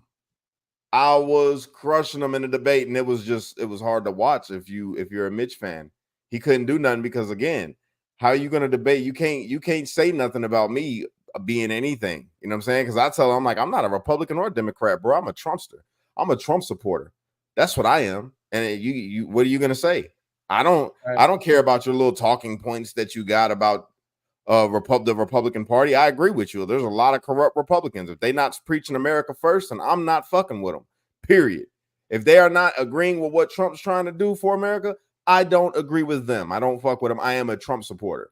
Period. And he didn't know what to do, bro. And every time I called out something about his side, because that's what he was liking to do, and I'm like, why don't you call out anything? You got all this shit to say about. Bro, you know what his argument was, bro? He was literally pissed because the Republicans had Amber Rose speaking at a Republican National Convention, and he was like, they're supposed to be better than that. They're supposed to hold themselves to a higher standard. They say that they're the party of the. I'm like, so wait a minute. So you mad at the Republican Party for not living up to your high standard of them that you have now? Yeah, you have such a correct. high standard of the Republican Party now? Correct. And now that's what you're mad about. You're mad at they're acting like the Democrats. It basically is what you're saying. And he got quiet, like he looked stunned. He's like, well, it confused him. It was great, bro. It was How many times did he do this? And did he say tap dancing? Yeah. Yeah. I can't stand that individual. Let me share this. Like, this video, and I'm not knocking this guy. Like, he had no idea, like Russo said. But I really did that. When I watched the video, and I'm like, this is the video. And I'm like, yes. Guys, take a look at that chart. Take a look at the arrow on the bottom. See the big red arrow, right? So that's when I left office. That was the lowest point, and that comes right from the government services, comes right out of Border Patrol. Take a look at that. So that arrow is the lowest amount of illegal immigration ever in recorded history into our country. And then the worst president in the history of our country took over. And look what happened to our country. It's coming. Probably 20 million people. And you know, that's a little bit old, that chart. That chart's a couple of months old. And if you want to really see something that said, take a look at what happened. I know that dude, bro. Look at his face. I know him. I feel so bad. You know that his heart sank from not just the shooting, but going, why the fuck did I turn the camera away? That turned when he did that. I was like, no, I hear the words because I have it drilled in my head at this point with how many videos I've watched. And I'm like, I know what's coming. But I know that guy, bro. I've met him before. He's pretty. He was actually meeting there with the Hodge twins. He has a picture on his ex with the Hodge twins. Is that the Chowdown guy? No. Grid down Chowdown? I don't think so. No, that's not him, bro. I met that dude somewhere, I think at a rally before. I like that Trump calls Kid Rock's concerts rallies. He holds some really good KKK rallies. Oh, Jesus. Yeah, that's going to be clipped. Thank you, Russo. I'm just Thank saying. you. He says, like, stop using the word rally, for God's sake. But he throws a really great Ku Klux Klan party. And I got to ask a question because in the comments, I seen Madam B. Daniels ask if I was bullying somebody. I ain't bullying nobody. Where? Barbara? Yeah, that would What be Barbara. Say? She's not bullying. You're not bullying him. Where? I didn't even see Said, that. Kash, I have a question. Are you bullying someone who we don't speak of? Oh, she messaged me earlier about it. So I guess somebody that we don't speak of sent a post saying she's not going to be ashamed about her Christian values or something along those lines. Oh, it's because of your comment earlier that you don't disagree, you don't get along or don't see eye to eye. You disagree too much with that one individual. I'm not going to say their name. You'll think of it sooner than later. Oh, yeah, no, I'm definitely not bullying her. I'm not bullying her. I have difference of opinion about things with her, but I'm not bullying her. That's not it at all. I got nothing but love for her. It's all love. So in her post, she said she was being bullied. That's what. No, she was being bullied by other people in her posts. Of some of the comments of which, I mean, I wouldn't even call it bullying. That's some sensitive shit. It's not bullying. They were spitting facts. If anything, she was being the bully with the post in the first place. You know what I mean? Like, that's crazy. I don't like bigotry from anybody. Not saying that that's what's intended, but it's what it comes off as when you call somebody a pagan or a heathen or because they have a different religion. It's just ridiculous. And especially somebody as important as that woman that spoke on the stage at the RNC, who's done so much for the conservative movement, for President Trump, and for America. I disagree with it. We're talking about the what's her name? What's her name? The Sikh lady. Not Marquette. Well, I forget her name. Oh, yeah. Okay. Yeah. I don't know who you're talking about. Oh, yeah, that's my only thing. That and then talking about Amber Rose being a slut and all this. And it's like, who gives a fuck what somebody... Here's the deal. We're welcoming sluts into the party. I mean, Jesus. I just think it's so silly that you're like, I don't want them a part of the party. It's not worth us winning the country back if we have skanks and hoes as... Are you fucking stupid? Wait, well, yeah. Think about it. We don't want to do it. We want Joe Biden for another 4 years. Okay. I ain't got nothing against skanks and hoes at all. I mean, I don't got a problem with it. I'm just saying. Just saying. I know we're about to wrap. What did we not answer? And also, one of the other guys that has the funny short name. Our shirts are not tall. I'm 6'3". They're fine. The XL is fine for me. 6'2.5". So, answered a question from him earlier. Harmet Dylan. What was the comment? And Kayla, ask it again. What was the comment that you guys? It was at like the 2 hour and 40-minute mark of this stream, or 15-minute mark. I got to go back. Trump said one thing. I was eating or doing something and I missed it, and you guys were like, "Oh, got him." It was like a really big. He went after something. He went over the. Do you have any idea what I'm talking about? Probably not. I should have taken a note. I remember it, but I do not remember exactly what he said. Yeah. Okay. You remember what I'm talking about? Both of you guys were like, "Oh, there it is." Yeah. He just. It's the wrong word that's clipped, and we know what the left does is they're just going to cut it. I didn't make and then any just comment like distribute that. No, I didn't you make did. any. No, I not, made- not because of that. I was happy about everything. I wasn't saying nothing in there that he's. We were happy. You guys were by happy about it. votes. Emily's correcting me. By votes. No, it wasn't that. That was that was way earlier. It was later in the speech. I'll have to go back and see what it was. I just missed it. I was cheering. This is good. Biden can't. Yeah. Uh, He's not going to step down. He's just going to step out. So I wanted to leave a post for the client that I do marketing for when it was with the fact that our website was down because Microsoft was down, and I was going to say our current website is down like Biden going downstairs or going upstairs. And then when it came up, I was going to say like Trump rising after a gunshot. They didn't let me do it, if you're wondering. So it's not a prediction, but it's also not confirmed. The actual quote was from, I'm going to read it to you. Mark Halperin said that he got sources. He has sources that say Biden has already decided to step down as the Democrat nominee and will not endorse Kamala Harris and will have an open convention. This is Mark Halperin is not one of the like out there people. He's usually pretty accurate, but again, there has not been any confirmation from the Biden camp. I'm expecting to hear it tomorrow, and this is why. Trump's speech was really good. Right. They're going to want to steal the thunder in the media cycle, so it's going to be about Biden stepping down because they don't want the positivity of that RNC convention continuing. So my prediction is we wake up, again, this is a prediction, and we hear something tomorrow. If Trump would have gone Trump in the speech and gone haywire and been like, look, those scum on the left, if he would have done that, they would have let it simmer and they would have used that. But they don't have a ton of sound bites. The worst they've got is Hulk Hogan ripping his shirt off, which I think was pretty fucking epic. But I mean, that's all they got. So the other thing to add to that, the reason why this is giving it some legs, that it's actually of value and it's true. Well, that I think it's true.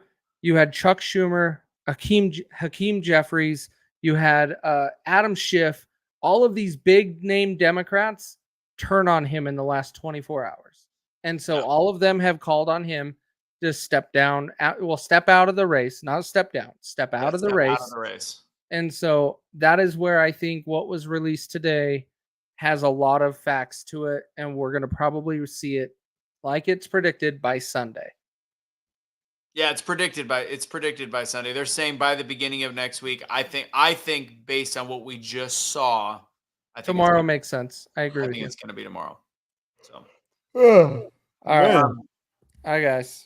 All right, let's wrap this bad boy up one more time, guys. We're over the 2,000 mark. The goal is 5,000. We've got about 4 or 5 more days left. Yes. So just go to this, and again, it is a taxed write-off. It is a 501c3 charity. Agreed. Free the January Sixers. GiveButter.com/backpacks 2024. It's on the bottom. If you like our gear, guys, make sure you check it out. Go to AwakeNotWokeStore.com. I'm trying to look for the thing. AwakeNotWokeStore.com. Use treat for 20% off the water that I don't even have a cup. I've got a coffee cup from earlier. I have a cup. Do you? Go to CenturyH2O.com. Use Russo 10 for 10% off. They're under the sink water filtration systems. They're after you use the deal, they're about $300. It is the best water you could drink. Water's so clear you can't even see it. There it is, right there. The guy actually, the owner of the company. I can't clean it up because I can't see it. We're probably going to be in East Palestine in October, part of the October surprise. Trump may be out there as well, but we'll be giving out water filtration systems because it does get rid of all of that. What is that called? Glyphosate? Glyphosate? glyphosate, whatever the stuff that they decided to light on fire for no apparent reason, which is affecting the water in the whole region, not just East Palestine. So make sure you get your water filtration system Sentry H2O.com. Use Russo for 10% off. We talked about Awake Not Woke. Real quick, guys. Don't do the salute yet. No, I see my man's comment right there. I miss it. What is it? Yeah. Yeah. He gets it. That's great. Big White Sox, baby. From the White Knight. What's the last thing? Tell them about Freedom Box, Cash. All right, Freedom Box. So if you are sick of taking your money and giving it to these stores that support this woke ideology that we're seeing everywhere these days, then do yourself a favor and buy American. You could do that if you go to freedomboxinfo.com, fill out the job form. I'm going to reach out to you. See, Freedom Box has all American-made products made right here in America, sold to Americans, sent to you by an American, and even the customer service line is an American. All right? So 99% of everything comes from right here in America. Only you got that 1%. And we're going to call it out. It's the mascara. It comes from Italy because these ladies, they love exotic stuff. So we got the best mascara that you could possibly get. It's from Italy. You can have that Italian eyelash look. You can do it. All you got to do is go to freedomboxinfo.com right now. They got the best stuff that you're going to find. You're not going to find it in the stores. You know why? Because they don't advertise. They pay you to advertise. You shopping there is how they advertise because it's so great. You're going to be like, hey, I want to go live with Kash, Russo, and Anthony, and I want to talk to everybody that I know about this amazing store that I just found, and it's all online. They take that money that you normally have to spend for shipping things overseas and getting all your products and making commercials and ads on Facebook, and they say, we ain't doing none of that. We believe in our product. You know what we're going to do? We're going to pay the people that shop with us. So literally, if you're a customer, you make money, you save money, and you get an amazing quality product because it's right here in America. Everything is better from America. That's just a fact. So go to freedomboxinfo.com right now. Cash, you know the one mistake, because that was brilliant. You know the one mistake you made? The swivel? And you said Russo and Anthony instead of Kaecey and Russo. No, it's the same thing. No, it's the same thing. Let me explain. He got the mustache now, so he's like Russo Jr. So you're Russo and he's Anthony because he got the stash. Y'all, I'm trying to cover my ass right now. I made a slip. I slipped up, motherfucker. You happy? And make sure you donate, guys. We got 8,800 people watching, which is awesome. So make sure you do that. And again, we go live every Tuesday. We have Truth Will Set You Free Tuesday. We pop on for different things as it comes up. So make sure you're following all the pages, all the social medias. Follow. Also, make sure you're on. Did we put this on? Pill.net. That's what we got to talk about. If you guys want to go to a place that is like X in the sense that it will give you freedom of speech. But this one right here wasn't bought by a billionaire American. You know what I'm saying? This one was made by an American who's trying to get to $1 billion. So it supports constitutional freedom of speech. You could go over there and make your voice heard, and you're instantly you're monetized once you create a profile. If you're a content creator, you go over there, instantly you are monetized. So please go to pill.net and follow your boy. All right. My name over there is just like how you see it on the screen. It's Kash Kelly. Go on over there and check it out. I guarantee you're going to love it. We do a show over there that is it's amazing. I love it. It's called America's Conspiracy Compass. We got to get back to it. We'll probably do the next show tomorrow. We're talking about dragons and how they're real. And that shit's crazy because I didn't know that. They came out and said that they found a fossilized dragon in fucking China. It's a real thing. I seen the fossil. I'm like, damn, this is weird. So if you want to hear about weird stuff, go on over there and watch that show. But there's a long list of shows that you can watch from all the other different content creators, mostly patriotic. Just want to be real. If you want to get some real news, you want to get some real insight, there's a whole bunch of people over there that's going to give it to you. All right, go check it out. Pilled.net. Create your account today. Cash, you like dragons? I like Dragon Ball Z. And you know what else I like? You can drag these balls right up across your chin, right here. These are real Dragon Balls. I'm being serious. You can rub them across the chin right there. That's it. I knew what you were doing. I knew what you were doing, and then I heard him, and I was like, "Oh, great!" I reversed it. That's what I did. That was a reversal. 2 points. You smell like Bofa. You smell like both of them. Both of these nuts. Okay. You don't even say it right. You gotta say if you're gonna say shit, bro, you gotta say it right. Gang gang. You smell like both of them. No, it's Bofa. Bofa. No, both of them. No, Both but no, of them. both of them. It's Both of BOFA. them. It's Both of them. Oh, look it up. Let's look at it. Is the No, joke? man, I'm not Kaecey, looking that shit up. What you tiebreaker. gonna go People look in it the up on? comments. What you gonna look? Suburbianlanguage.com? No, we ain't going there to learn your lingo. People in You the learn my comments. lingo. It's Ebonics, motherfucker. Learn it. Is the joke BOFA, BOFA, or is it BOF, what, UM, BOFOM? What did you say, Cash? Do you know Dwight? You know Dwight? Both of Right them. around your mouth, what? It's BOFA, BOFA. Got him. Got him. Is it both? Which one is it? It's both of these nuts. BOFA, not BOFOM. I'm sorry, you lost. Both. Yeah, it doesn't even come up. Doesn't even come up. It's BOFA. BOFA. White guy, right. Both of them. Oh, Kayla, it's not both of them. Just because you want Cash to be right. If you look I think online, you're just a hater. You're out of touch with what's going on in the urban cities, bro. You stick to the suburbs, you rich motherfucker. Okay. I'll stay over here learning shit that's useless. You stay over there making millions, okay? Millions. Got it. so if you go into Urban Bazillionaire. Dictionary, BOFM is just known as both of them. So the way Yeah, you use it both is of them, both of them, both. it doesn't even reference the balls. It says, "Give me one of the dice." Never mind, just hand me both of them. Yeah. Rub That's these not nuts. both of Rub these these nuts. nuts across your chin. Which one? Both of them. Well, Tomato. So Same if thing. if you look up bofa can be used in bofa D's nuts in your mouth. Oh, Got Jesus. him. That's what Urban Dictionary just said. I didn't say nothing about an Urban Dictionary. I said Ebonics.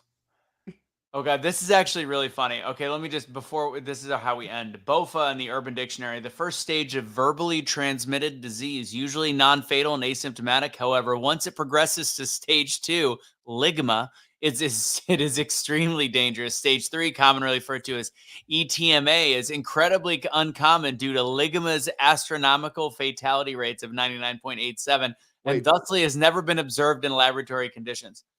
So what kind of disease is that? It's a joke. Jesus. Oh, Cash. like you scared the shit out of me. I'm like, whoa, hold on. I want to go check. Cash is like, it's like he's watching a commercial at 3:00 in the morning. I think I have that. Did you guys see the commercial? Now. Did you see the commercial for Negroes? Wait, Cash, you've heard the ligmos, but the ligma part, right? Lick my butthole. Lick my balls. Hey, did you see the Negroes commercial? Oh my God, bro. Y'all gotta look it up, bro. You gotta look up the Negroes commercial, bro, real quick and play that. That's what we'll leave on. We'll leave on it, bro. Please look up the Negroes commercial. Negro. I think the safest person to look that up is you. I can't. Come on. Don't be a pansy, I bro. just- This is I Trump just looked America, it up. baby. People are not going to be sensitive no more. We're going to be able to make racial jokes and call gay people the F word. It's going to be fine. How racial diversity in the TV commercials can backfire? I don't see where you're talking about. Everybody that's watching right now, that was a joke. I apologize if you are offended because right now we're still in Biden's America. I don't want to call gay people the F word. I want to call assholes in traffic the F word. So wait, Key and Peele Das Negros? Is that the one you're talking about? What are you talking about? Hold on. I got you. One sec. Okay, by the way, Negroes as in like your knee. Negro. Negroes. Okay, yeah, I get it now. Negroes commercial. Just look it up.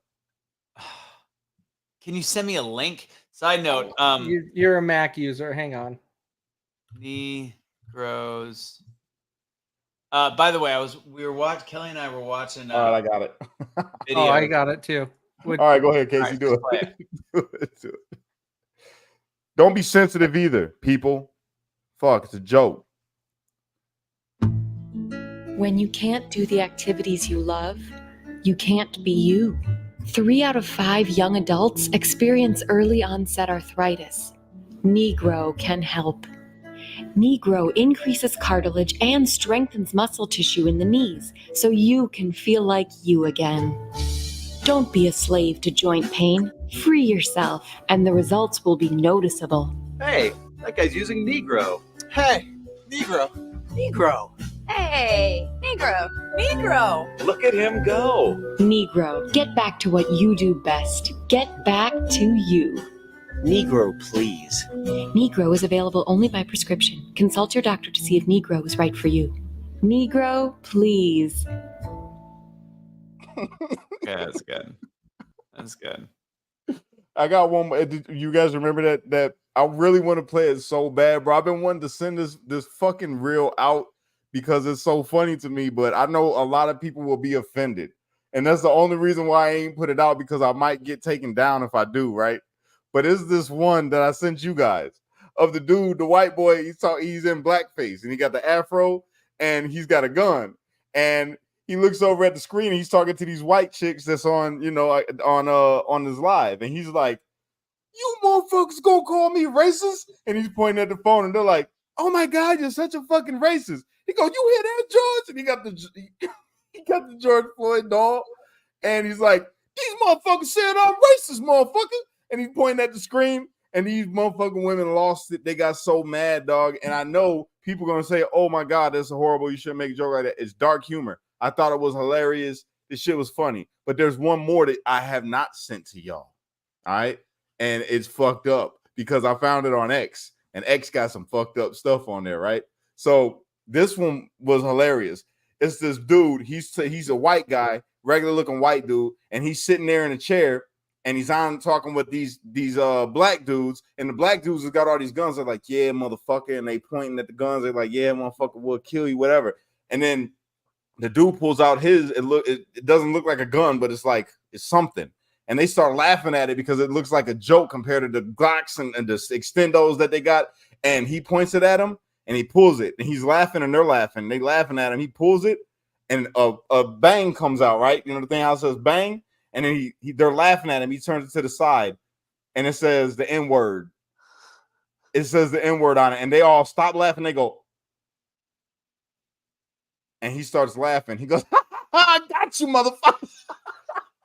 Oh my God. That was humor.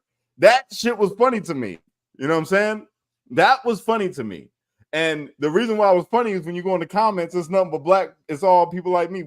Everybody's cracking up. They're like, "Oh man, I ain't gonna lie, that's fucked up, but it's funny as got their ass." And sorry, everybody, just so you know, I love dark humor. I love dark humor. No, I just love dark humor because it's funny.